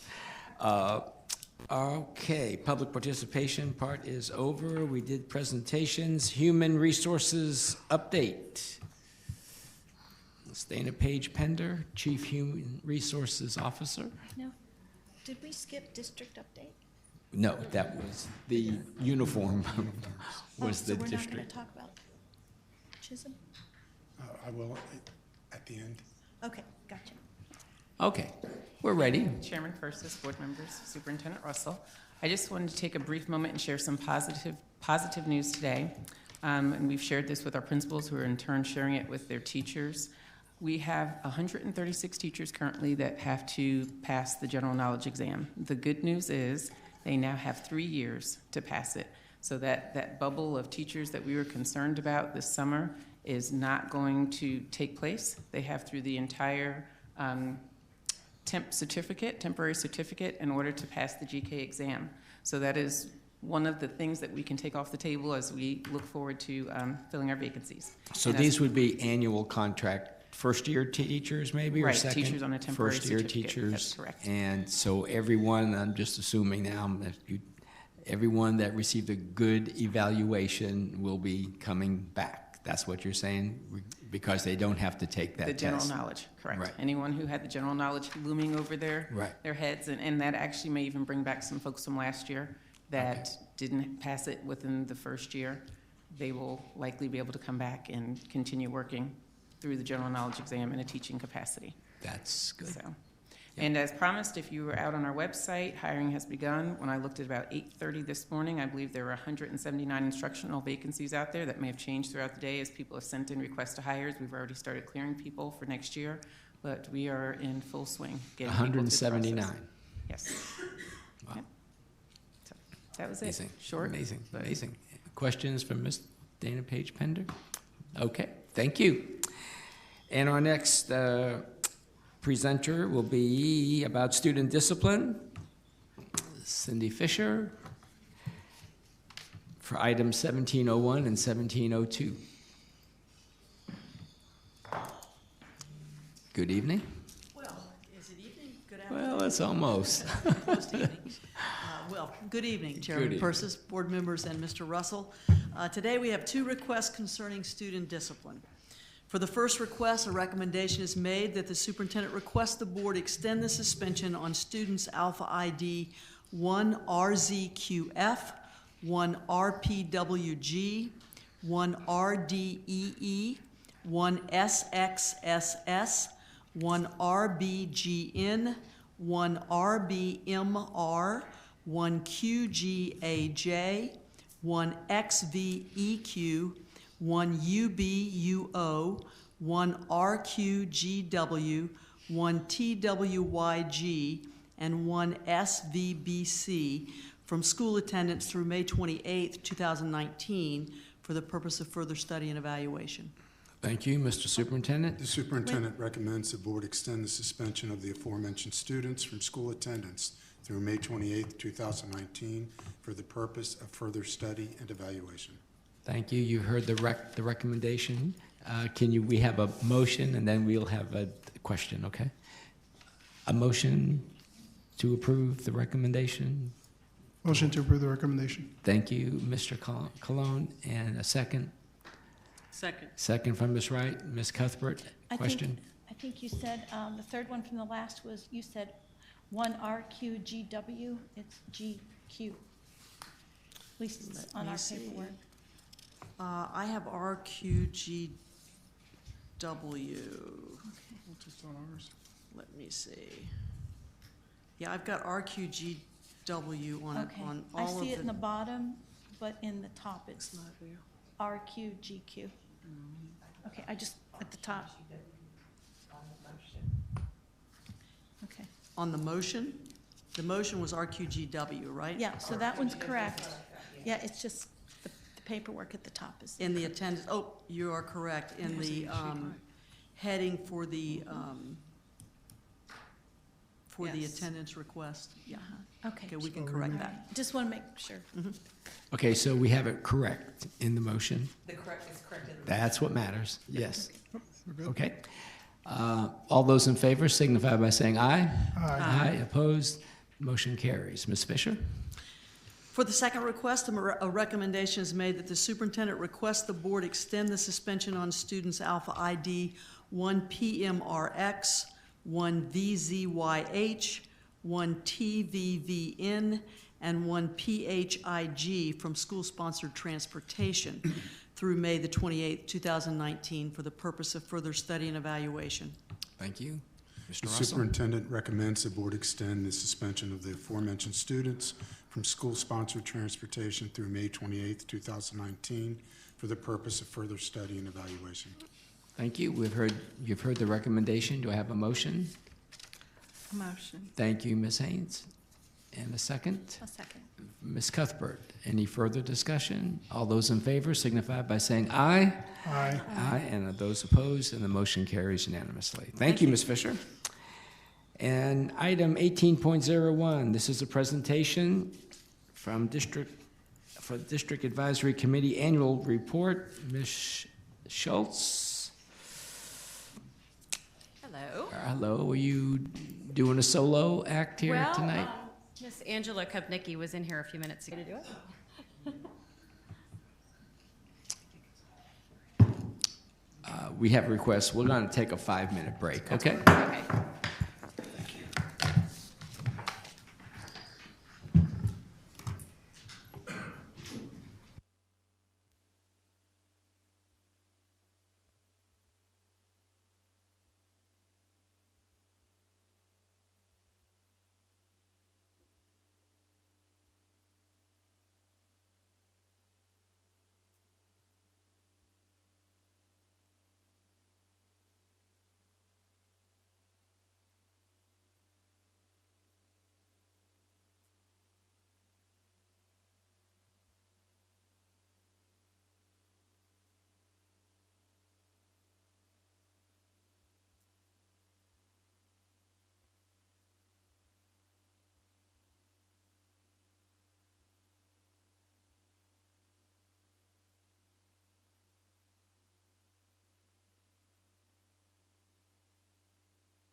go.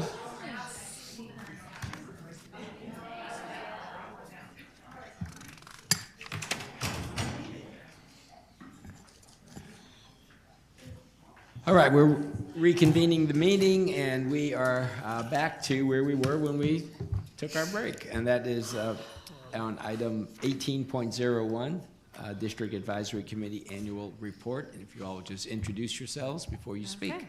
I'm Kelly Schultz, Director of Community Information. I'm Angela Kopnicki. I'm the 2018-19 DAC Chairman. Good evening, Chairman Persis, members of the school board, and Mr. Russell. I'm Kelly Schultz, as I mentioned. I'm pleased to introduce you to Angela here. She's the current chairman of the District Advisory Committee, and she has been for several years. Part of our bylaws include giving a report to the school board every year, so she is here to do that for you. Well, good evening, everyone. Nice to have you here. Thank you. The District Advisory Committee is comprised of the School Advisory Council representative from each school.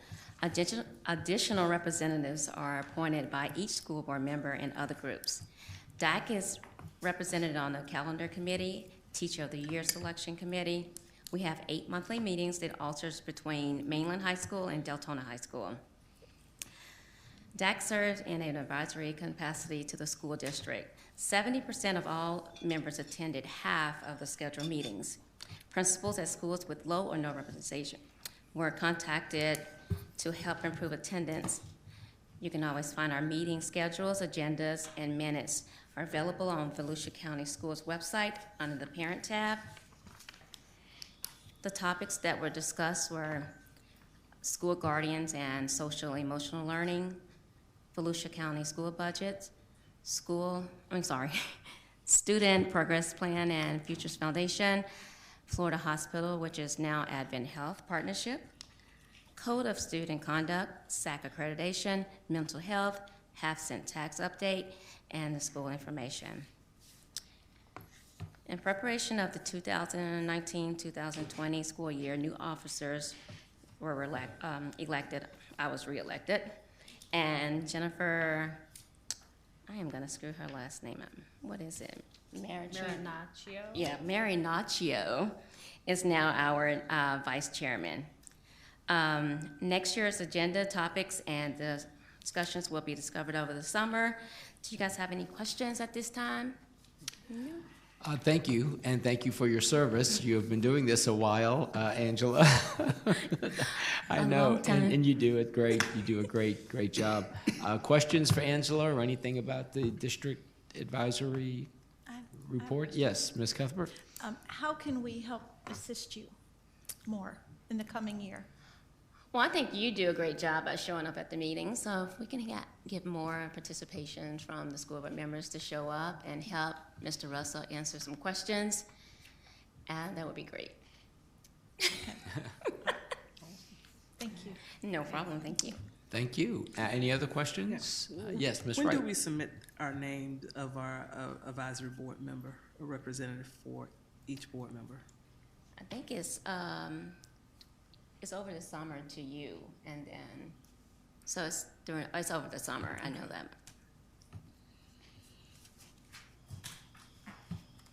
Anyone else? Anybody else? Well, thank you again. Thank you, guys. We'll see you appreciate next year. Very, very much, yes. Very well-run meetings, too. Thank you. Yeah. She's awesome. Okay, Kelly, do we have any other public participation cards? All right, then it's time for item 20.01, and we're going to superintendent. Thank you. We would like to just update the board on Chisholm Elementary. Sarah Lee Morrissey will be coming up. We gave you an update, I believe, at the workshop in March, and we have additional information. All right.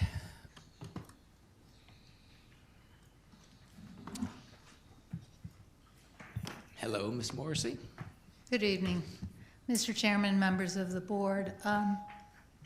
Actually, it was the March 26th board meeting where I did a presentation on major construction projects, just to update you all, and I mentioned that Chisholm was behind schedule.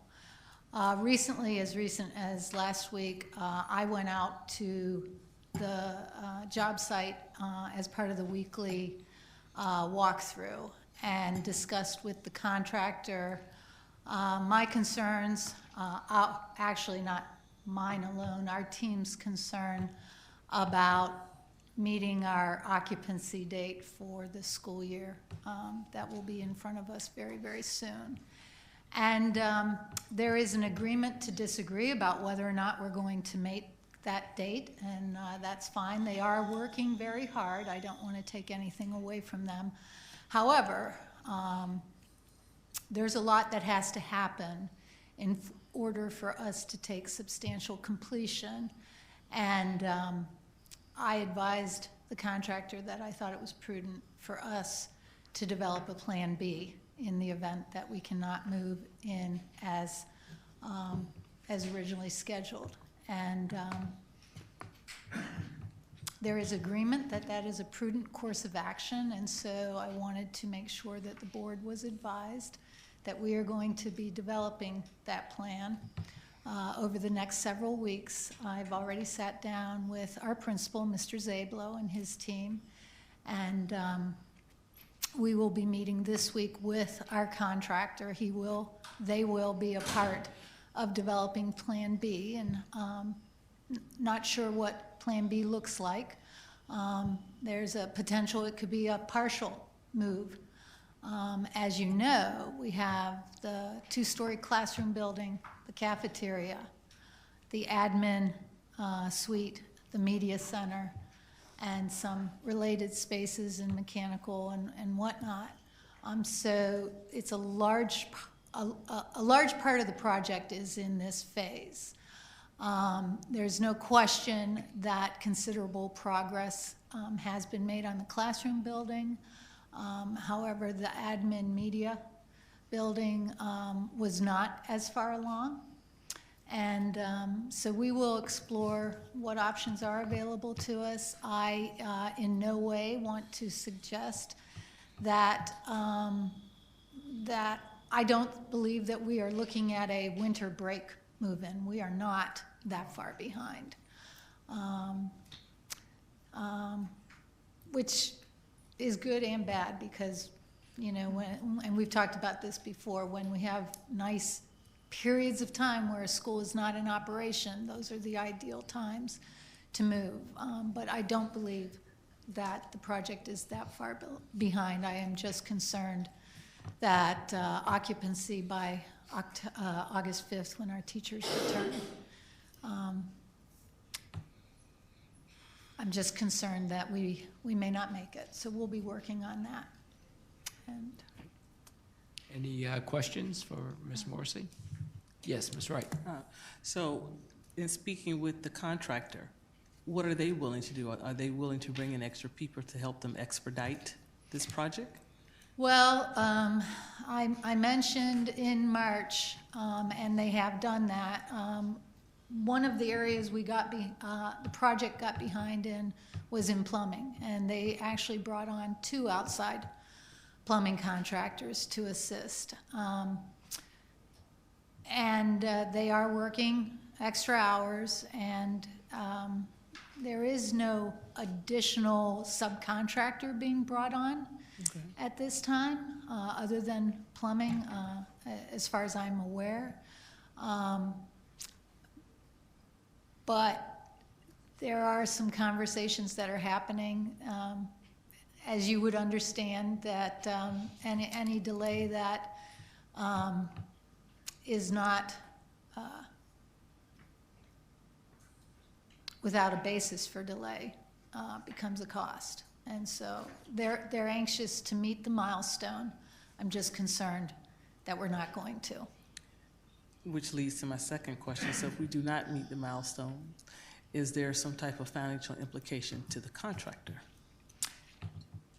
As you're aware, there is a provision in the contract for liquidated damages, and we will definitely be looking at that. At this point, in order to keep the project moving forward, whatever costs may be associated with a delayed move-in, we will track and hold those separately, and they will get reconciled before a project closeout. I want to be very cautious. The work that's being done is good work. I have emphasized that in my meetings. And we will not, I should say historically, certainly,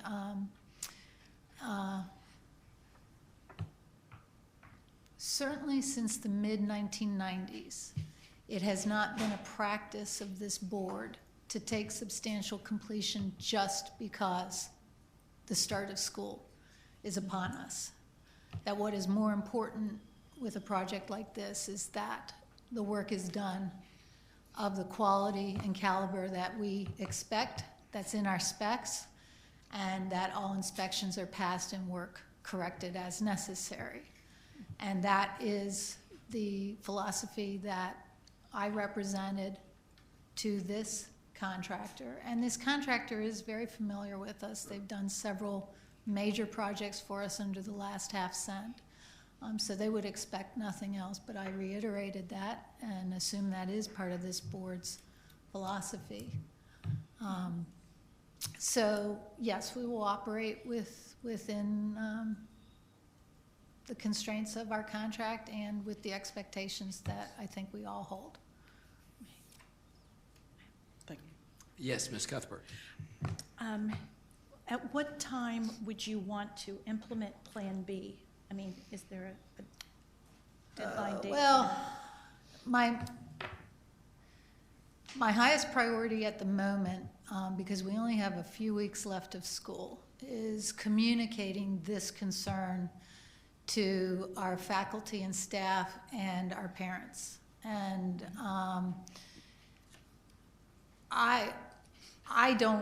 I'm not a betting person, so I wouldn't know how to do that on a project like this. But in my opinion,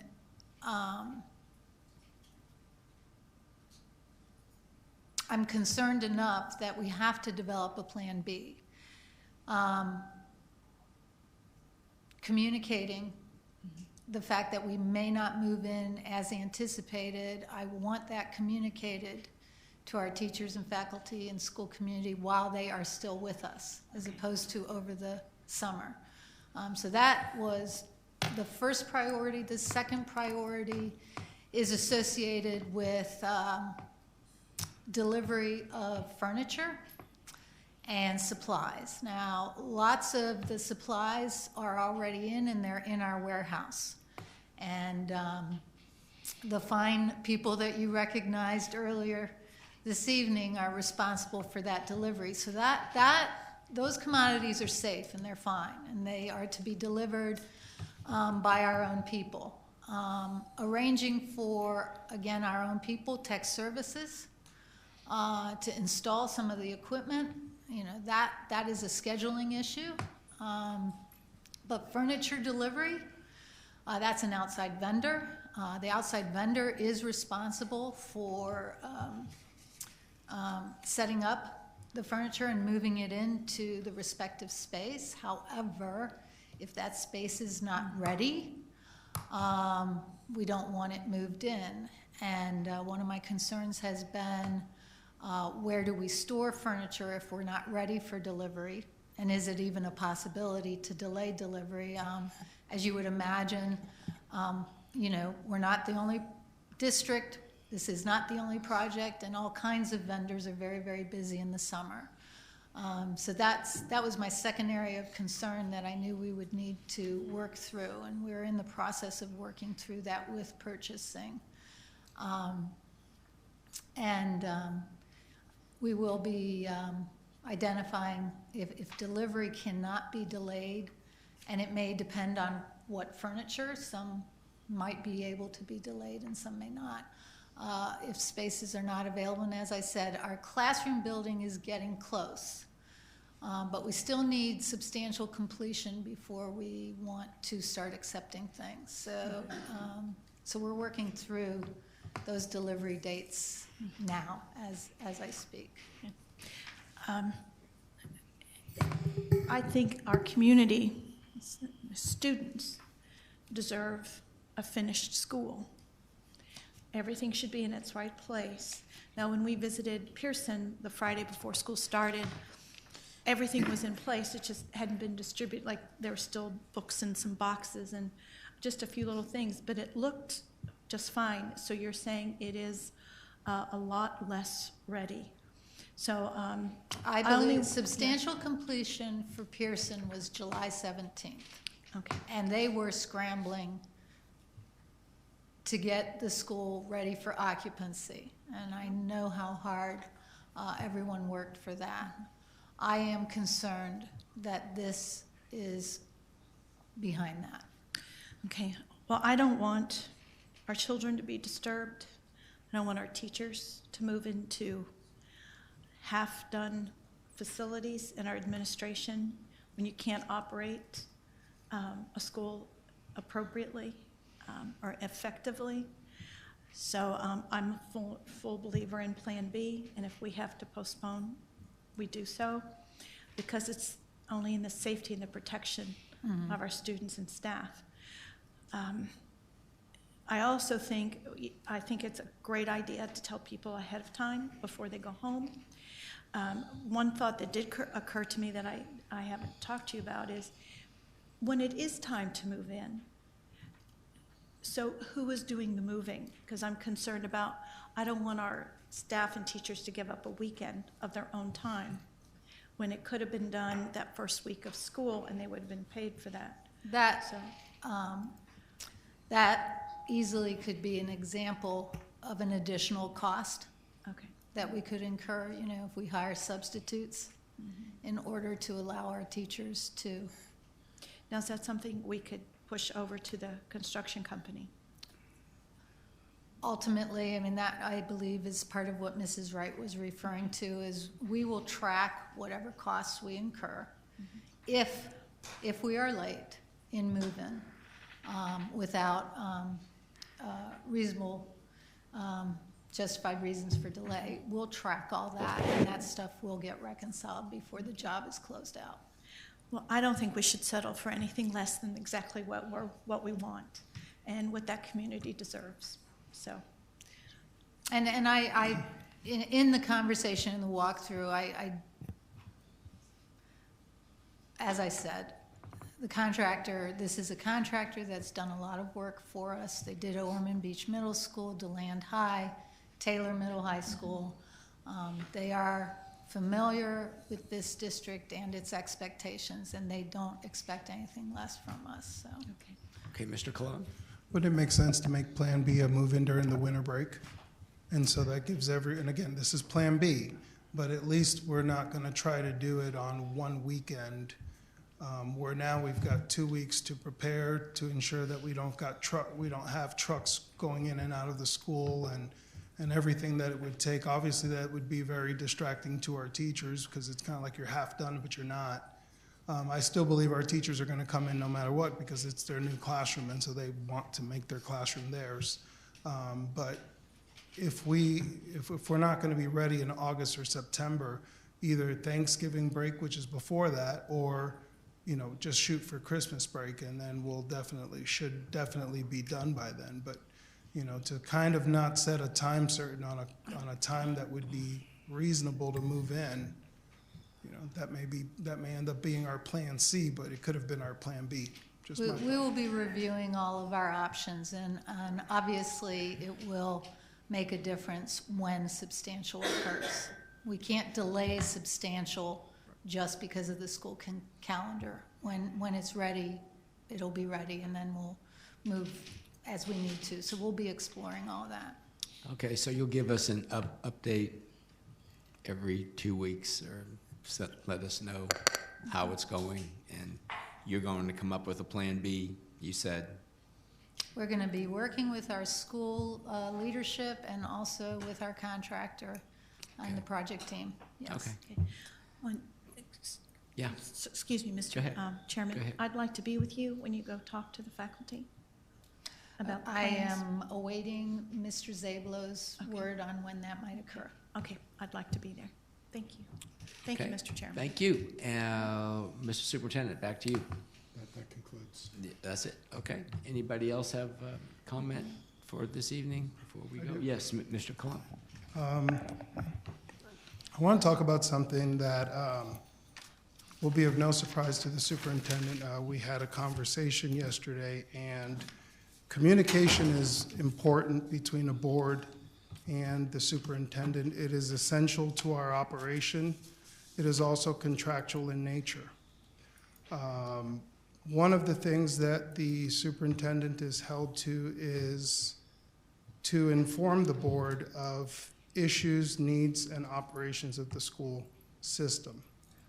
Most recently, there was a deal that showed up on the consent agenda regarding Pearson Elementary, which didn't have much context to it. Since then, I have been out to Pearson, and I have a little bit more context to it. However, that resulted in social media and local radio issues. The health insurance contract, I brought this up last week. We knew at the time that the Auditor General had cited us for not going out to bid. However, that was never brought to the board.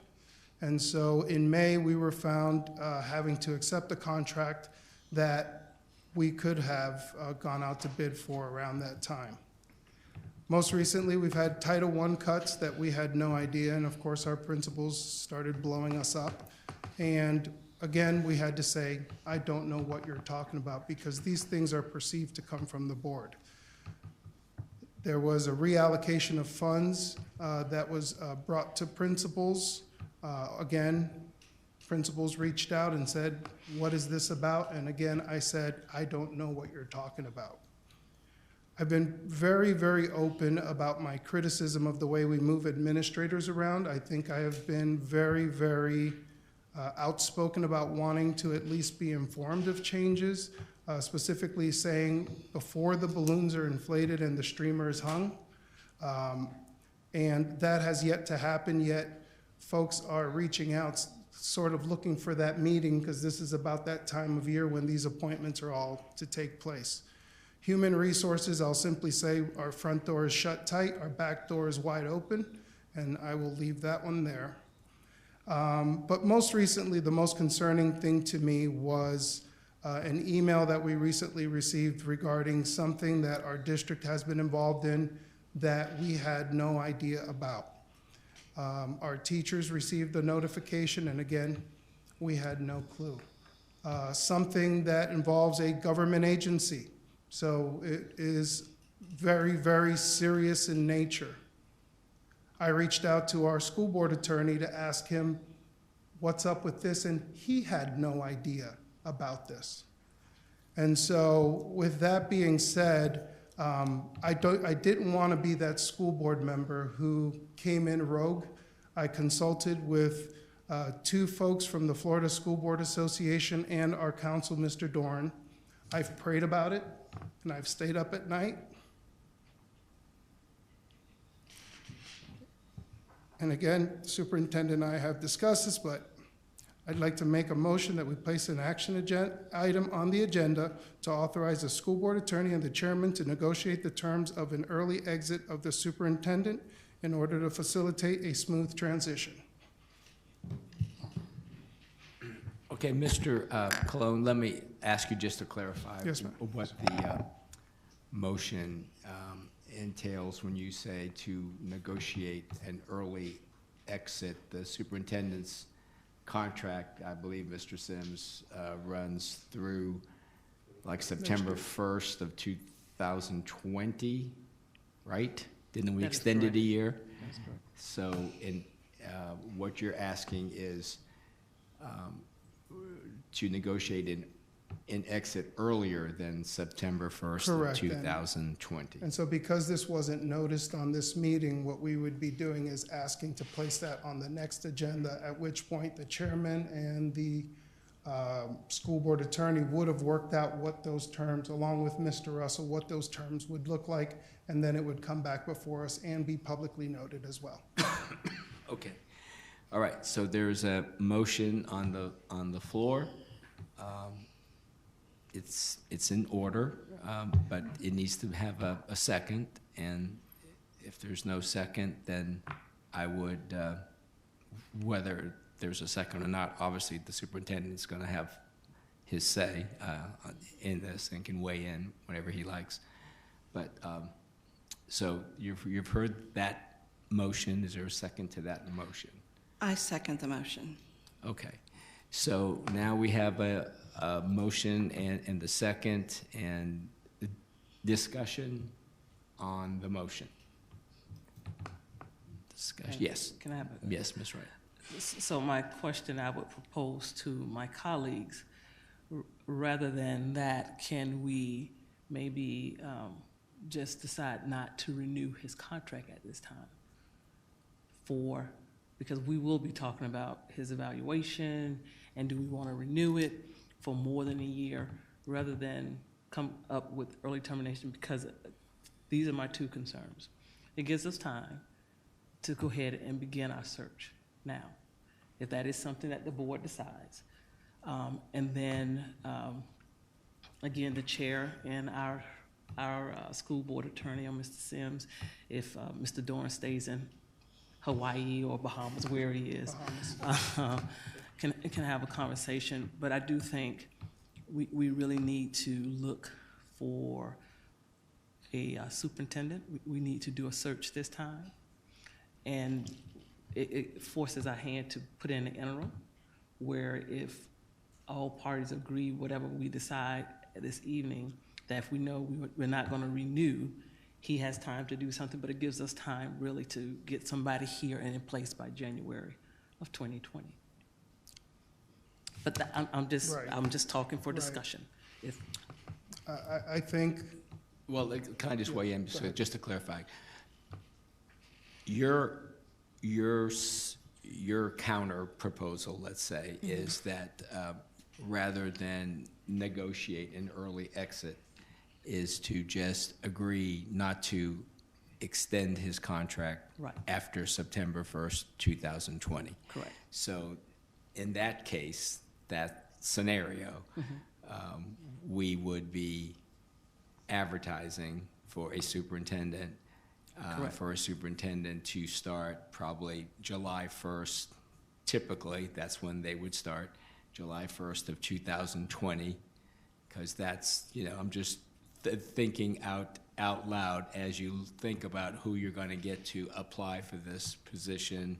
It's going to be many that would want to do it, and there'd be people who obviously have positions now and would not perhaps want to leave in the middle of the year to do that, but certainly we could be interviewing in the middle of the year and take our time with that to do it right.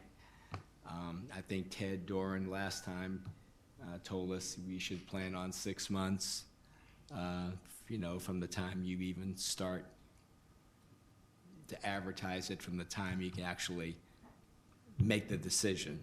It'll probably take you a good six months. So I'm just thinking out loud as we talk about this, and to ask you, Ms. Wright, if are you prepared to make that motion should this motion not pass? I'm willing to do that. All right. Mr. Chair? Yes. I will tell now, you that. Back to Mr. Clone. Again, I have discussed this with FSBA. Okay. I've discussed this with Mr. Dorn. And we're talking about the Department of Justice. We're not talking about the PTA. Okay. And my challenge is that he didn't even feel the need to tell us that we've hired an attorney, that 70 teachers got an email, that I've spent hours on the phone with him, and not once did he mention it. You can't fix that. And unfortunately, that echoes in everything else. And so I'm very challenged with that, because there's certain things you can fix and there's certain things you can't fix. And I personally believe, and I've shared this with him, a lot of this other communication stuff, that's all coachable. That's all things that, hey, we can set a policy do it better, decide how we're going to let ourselves know about events and all of that. But for there to be an investigation, for us to have hired an attorney, and for us to find it out from Elizabeth Albert, I'm sorry. Yeah. And one of the things I discussed with Mr. Russell and Mr. Doran, and again, that's where you all will figure out the terms. I truly believe Mr. Russell's got a lot to offer our district. He could be a principal. I've got some of my schools that I'd be more than happy for him to be a principal at. He's still, I'm not saying that he is not valuable to our district and our future. I think he is. But as I said, this is DOJ, not PTA, with all due respect to PTA. And that's the basis of my argument, and anybody I've spoken to really has been beside themselves. And let's be real, it was really more of a notification thing. Hey, by the way, this is what's going on. But to hear it from Elizabeth Albert, to know that teachers got that email without even having had an explanation or the time to have an explanation, I mean, that's bad. And that's us personally, because we are the school board. And that could have easily hit the news, and we would have watched it at 11 o'clock. So that's the premise for. I got it. Mr. Superintendent, that's the basis, as he said, of his point. Would you care to respond now to that, or? Yes, I would. This board, the members that were on this board previously, did know about this DOJ case. When it was implemented and DOJ came in, we had our attorney at that time. So it was not like I've just hired an attorney. He's been, he's worked on other federal cases and state cases with us. The Department of Justice, they have never once, and we've pressed, they have never,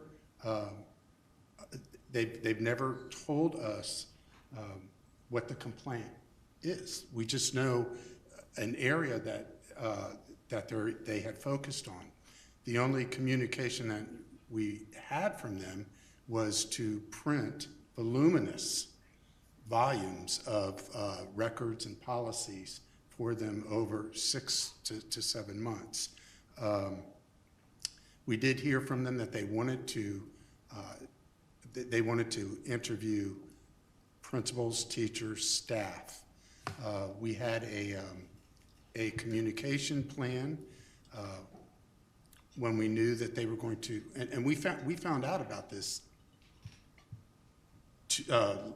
Our attorney received it Monday night. We received that information on Tuesday. I didn't receive it till Tuesday night. I will take full responsibility. I was going through emails.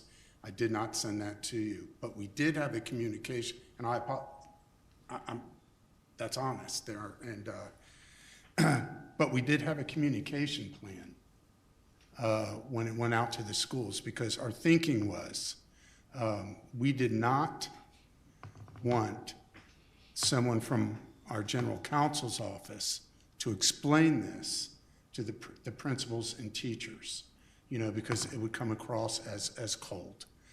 So what we did is we had the paralegal, Amber Ryan, who is absolutely excellent. She communicated with each principal, and she said to the principals, her thinking was if she communicates to the principals, they share with the teachers, it would be much easier for them to understand, and they would feel comfortable asking questions. But Mrs. Ryan also said, if any principal, this was Tuesday when she talked to them, and she talked to Elizabeth Albert and Joy Crome, that day as well, that she could be contacted by teachers and principals. Over the next 2 days, she fielded over 24 calls.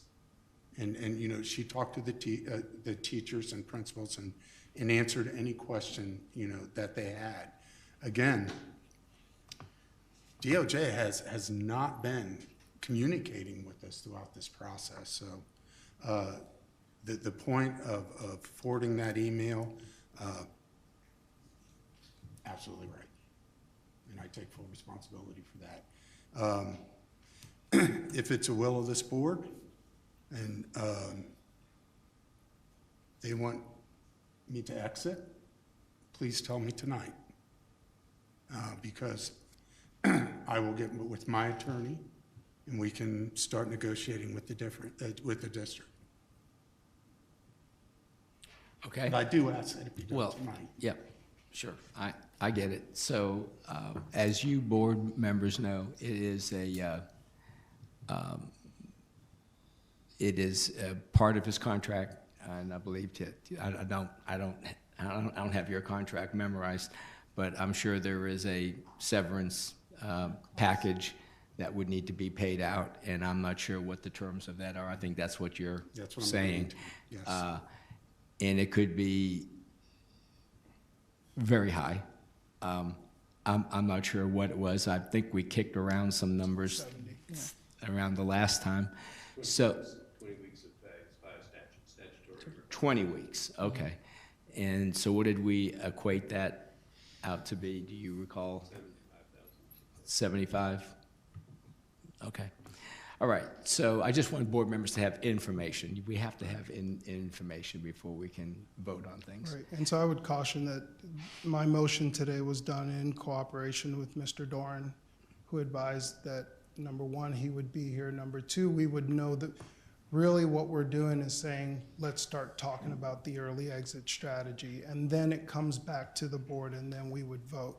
The vote tonight will indicate whether or not we want to move forward or not. But it's still not the vote, and will be publicly noticed as well. Yeah.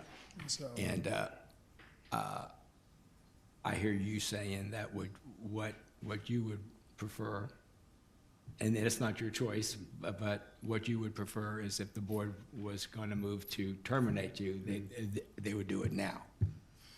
That's what you said? Or did I not hear that right? What I'm saying is, if the board is going to end my contract and by end it, do you mean not extend it or end it? Premature. If they would like me to depart at this time, right, then we negotiate my exit. That's my yeah, motion. yeah, and that would be when you say negotiate the exit. So since it's in state statute as far as the dollar amount goes. When you say negotiate, you mean the exact last day of your? That also my time. I have an abundance of time. I don't take off. Right. All those factors. I do have some bonuses as well. And if the board is agreeing that I should go, the 10% that is set aside to go into my annuity, that be honored. Yeah. And there's other pieces of it. And that's the motion, so that you all, the chair and Mr. Doran, can negotiate all of that. And then by the time it comes back, the terms would have already been established.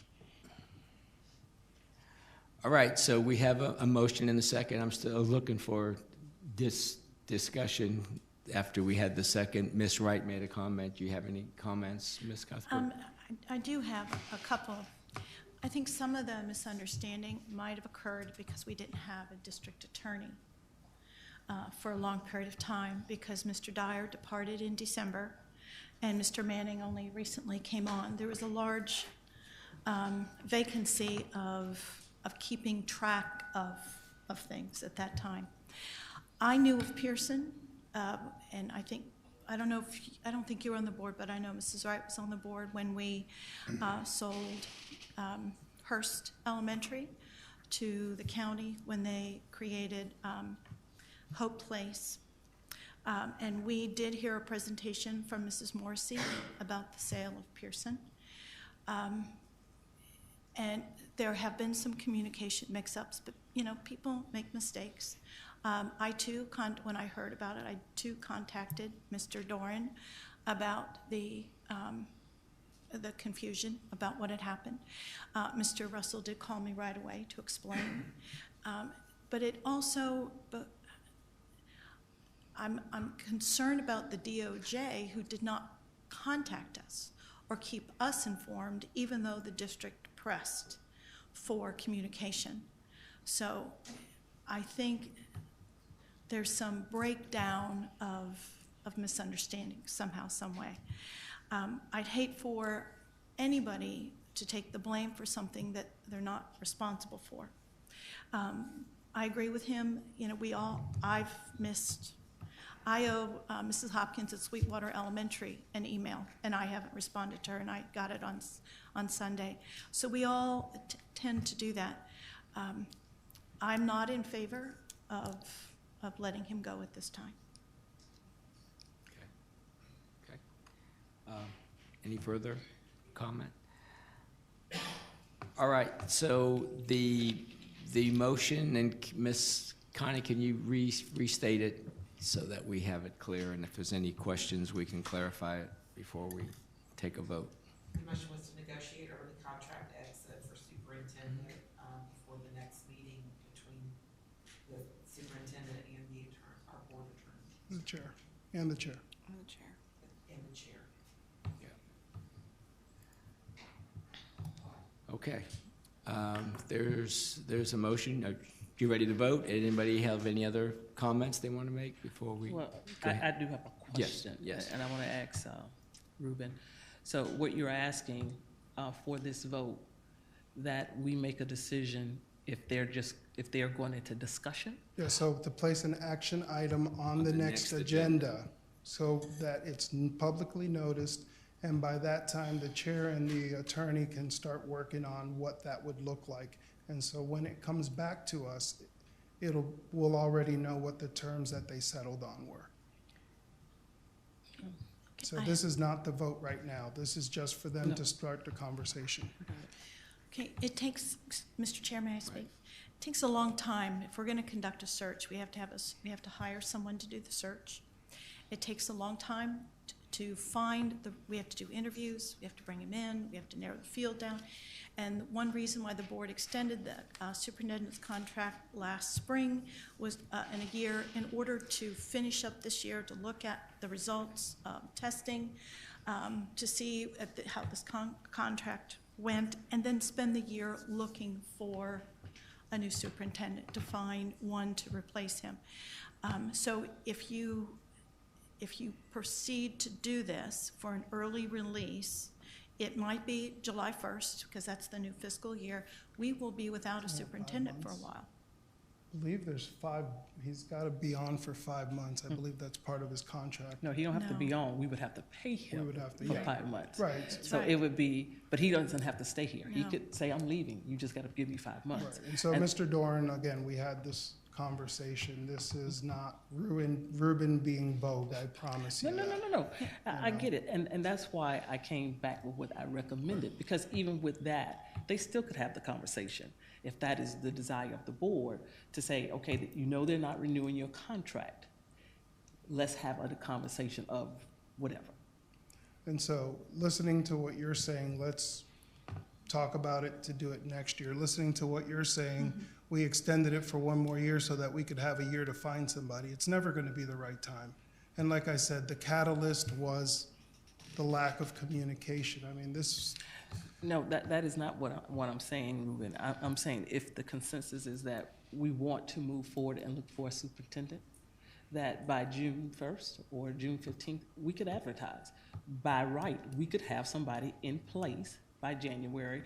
I know people may, be concerned about me, but if somebody want the job, they'll come. Yeah. But then we could have that conversation with the superintendent. That's why I phrased mine the way that I did.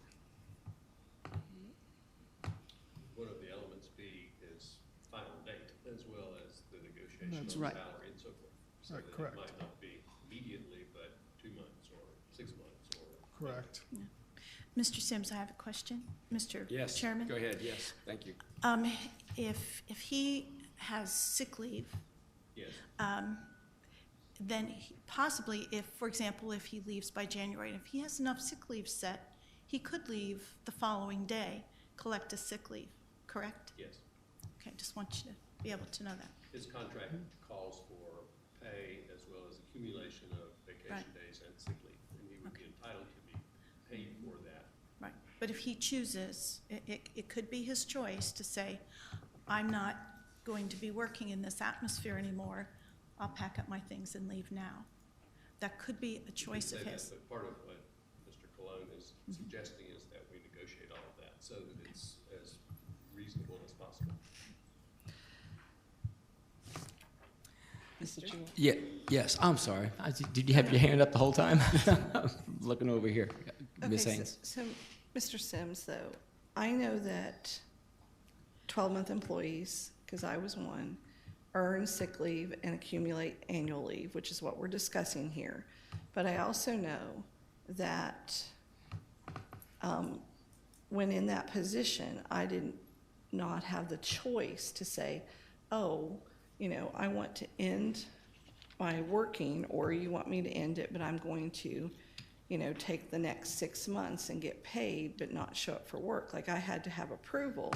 So do you know, I mean, because I hear what you're saying, but is the contract written as such as that it accumulates and he gets the payout for what it's worth? Or does it say that he can say, okay, I'm taking the next 6 months off and you're gonna pay me, but you can't fill anybody in that position? Like, that's, because that's two entire different things. Yeah, his contract has specific language about termination without cause, and 20 weeks is the pay period for that. Then it also says, and adjusted by accrued sick leave and vacation pay. So presumably that would be added on as additional money, but it doesn't address whether he can say, you know, I'm going to take vacation days. Presumably that's what Mr. Cologne is suggesting, that be negotiated so that all of that's clear and then can be approved by the board. And I'd like to make sure that I understood one thing that you said at one point. So you said that you feel that Mr. Russell, and I agree with you, has still a lot to offer, and that you're willing that part of the negotiation be that he could stay with Volusia County Schools, but just in a different capacity. Is that what I heard? Correct, and that's what they would negotiate should he opt to do that. So my concerns and why I chose to second it, a lot of them follow along with exactly what Mr. Cologne was saying, but also follows along with even my communication. And I have said, and I've said it out loud here at the board meetings, what keeps us as a district from being effective is no communication or poor communication. And every single thing that I feel like that I've had to write an email about, I've had to make a phone call about, I've done a phone conference, I've come in and met, every bit of it comes back to that piece. And our primary responsibility sitting on this board is to ensure the best education for our students.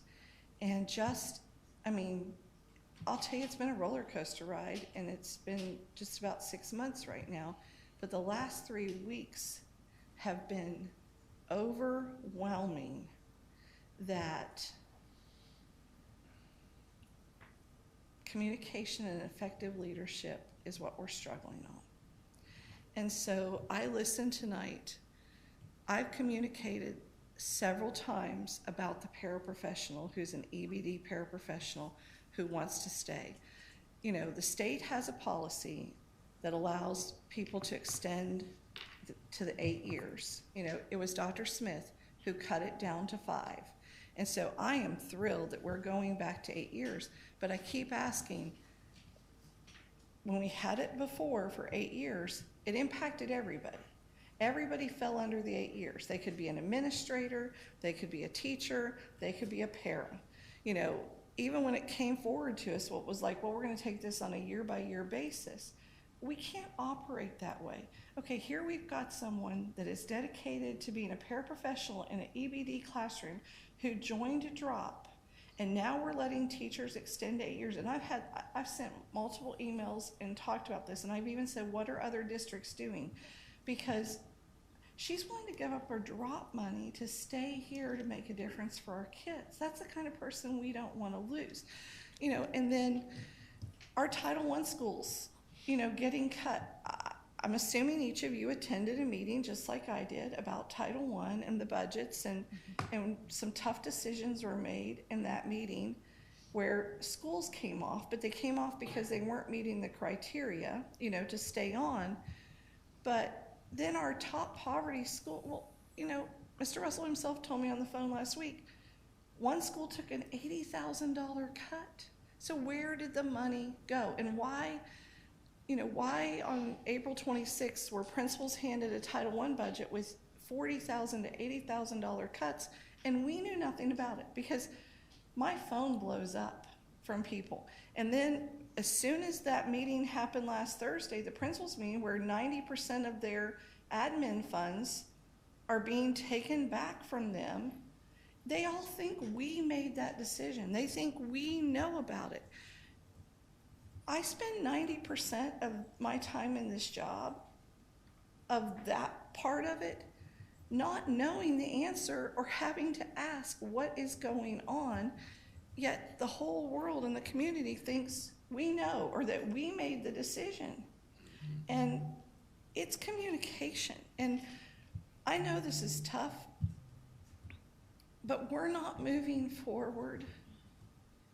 And I'm telling you, the Department of Justice thing was just, it was like the final straw. And I understand that right now I've had a lot on my plate with a baby and with a brand new baby who came early in the NICU and taking care of a 2-year-old and juggling all of this. I mean, I spent probably 30 hours on the phone doing phone conferences and answering emails in the middle of all that. But every single time I talk, and we won't even talk about what's going on at Pine Ridge or Mainland or whatever, it comes back to communication. It comes back to making the tough choice and standing up. And you know, I second your motion because our children, and that's why I'm here. I'm here for the kids. Our children deserve the very best. And we should never put a student in a situation where they're not our focal point and that the decisions we're making are not in their best interest. Fair enough. Now, I'll tell you how I feel. I've been probably the superintendent's biggest critic on this board before you two came on the board. And I like Mr. Russell very, very much. I have mixed feelings because I've been on county councils, I've been on city commissions where we terminated the city managers, county managers. And one of the criticisms when we did it, when nobody knew about it from the public, is, he has a lot of supporters. And, all the chambers of commerce, there's a lot of people out there that back the superintendent and like the superintendent, and they are not in this audience right now. They're not here. They're not having a chance to weigh in. And I think, so that part of me is on my mind because I've been there, I've been through it, and I know what would happen if that were to take place. Not that they're going to tell us what to do, but they just don't like to be shocked. Right. Like, what? I didn't have any idea you all were even thinking about this. I knew nothing about that. So that's one reaction. The other reaction that I have is I also know it's not good to have a fractured board, to work on a commission where, 2 people, 3 people are one way and 2 are the other. I mean, that just doesn't help us move forward, and we're all about moving forward and doing the right things. But, my job as chair is to keep us all together as a operating team. And I know I've never been a superintendent or city manager or county manager, but I would think from where he says he doesn't want to be the leader of an organization whose board is split about having a vote of confidence in him. I mean, that's very difficult to work from where he sits now, which is why, and I hope I'm not putting words in your mouth, but why I think your reaction was, look, if you don't want me here, just tell me now. Just let it be done. Your motion was more on the line, let's get it out there, negotiate some kind of a settlement, and then if that hits the paper tomorrow, then the chambers and all the other folks that want to be partners, Futures Foundation, there's PTAs, there's a lot of organizations that are supporters of this school district, and we as board members, we lean on them a lot for help on certain things, so we don't want to exclude our public supporters. I hope you understand what I'm getting to here. So that piece is on my mind. And to be frank with you, if he were to leave, I'm not sure who would we put in his place. I mean, it's one thing to move somebody out, but then someone has to steer the ship, and it's a oil tanker. This is a big operation. So, and if we took somebody who is currently on the staff to do that, then then there's a gap there, because that person has a job currently. So I'm just trying to think ahead of what's the right thing to do. I believed that that we should not extend his contract beyond his current contract. I am totally supportive of that. I think Mr. Russell was put in this position, at a very perilous time, and he was appointed. They looked around the room and they said, "We want you." And then he was there like, "Well, this isn't really what I had in mind, but if you want me to do it, I will do it." And then the interim superintendent turned into the superintendent.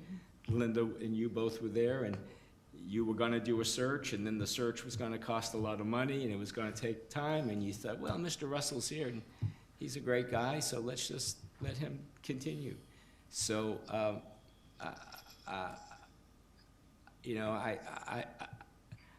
I thank him for that, but now it's time for us to move on, and I think he has filled that gap, and he's done everything that he can do. But we have a new board. It's time for a new superintendent. And so for me, I want to do it, but I want the public to be aware that this is what we're thinking about doing, so that they don't think we just operate in some kind of like isolation here, okay? Because we do care about what the public thinks, what the principals think, and the teachers. So what, and I don't know how, you may say something else, but I would prefer that that we discuss the superintendent's contract 2 weeks from now. in any way, shape, or form that you want to. I mean, I could vote yes on this motion, but I think I think a yes vote on this motion sort of says to him that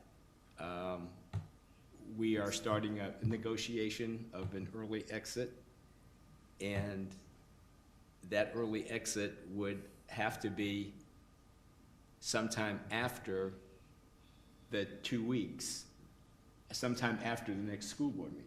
Right. Am I correct? Yes, and the reason for the public participation, the Attorney General's office has strongly recommended that any items of importance that come before a public body are noticed and publicized, and you take public comments before a final decision is made. Right. And so I think Mr. Colon has stated in a way that it's not a final decision. It's a potential negotiation. If Mr. Russell and Mr. Dorn don't come to any agreement, then there's no action that has yet been taken. Right. And so whatever discussion takes place at the next meeting, the public will have a chance to hear and participate. One of the things the Attorney General has repeatedly emphasized in some of the cases have said is that the public needs to have an opportunity to participate, or else you have a secret meeting, which is not legal. Right. And thank you for saying that, because that's what was troubling me, because I remember being on a city commission when this kind of thing happened, and it was an uproar. So let's do it the right way. I think this is one way of perhaps getting us there. And then there's nothing. Then, you know, a lot can happen between now and 2 weeks from now. So we'll see how the board feels and how the superintendent feels at that time. Any further discussion on the motion? All right, we have a motion. We had a second. All those in favor of the motion signify by saying aye. Aye. And those opposed? Aye. Okay. So the motion passes 4-1 with Ms. Cuthbert dissenting, and Mr. Doran will not be He'll here. be here, I believe, 2 weeks from now, yes. Okay, but during this, so Mr. Doran is going to be helping us through telephone to this exit? I'll talk to him tomorrow, and we'll make a plan. And with you meet Mr. with the superintendent too, and talk about Correct. what some options could be? Okay. Guess we're And I gonna have think to you figure- probably need to be engaged in that Yeah, conversation too. yeah. So when you get into the, you know, when Ted's gonna be available by phone and all that, you let me know so I can sit in on that as well. Yeah. All right, this meeting's adjourned.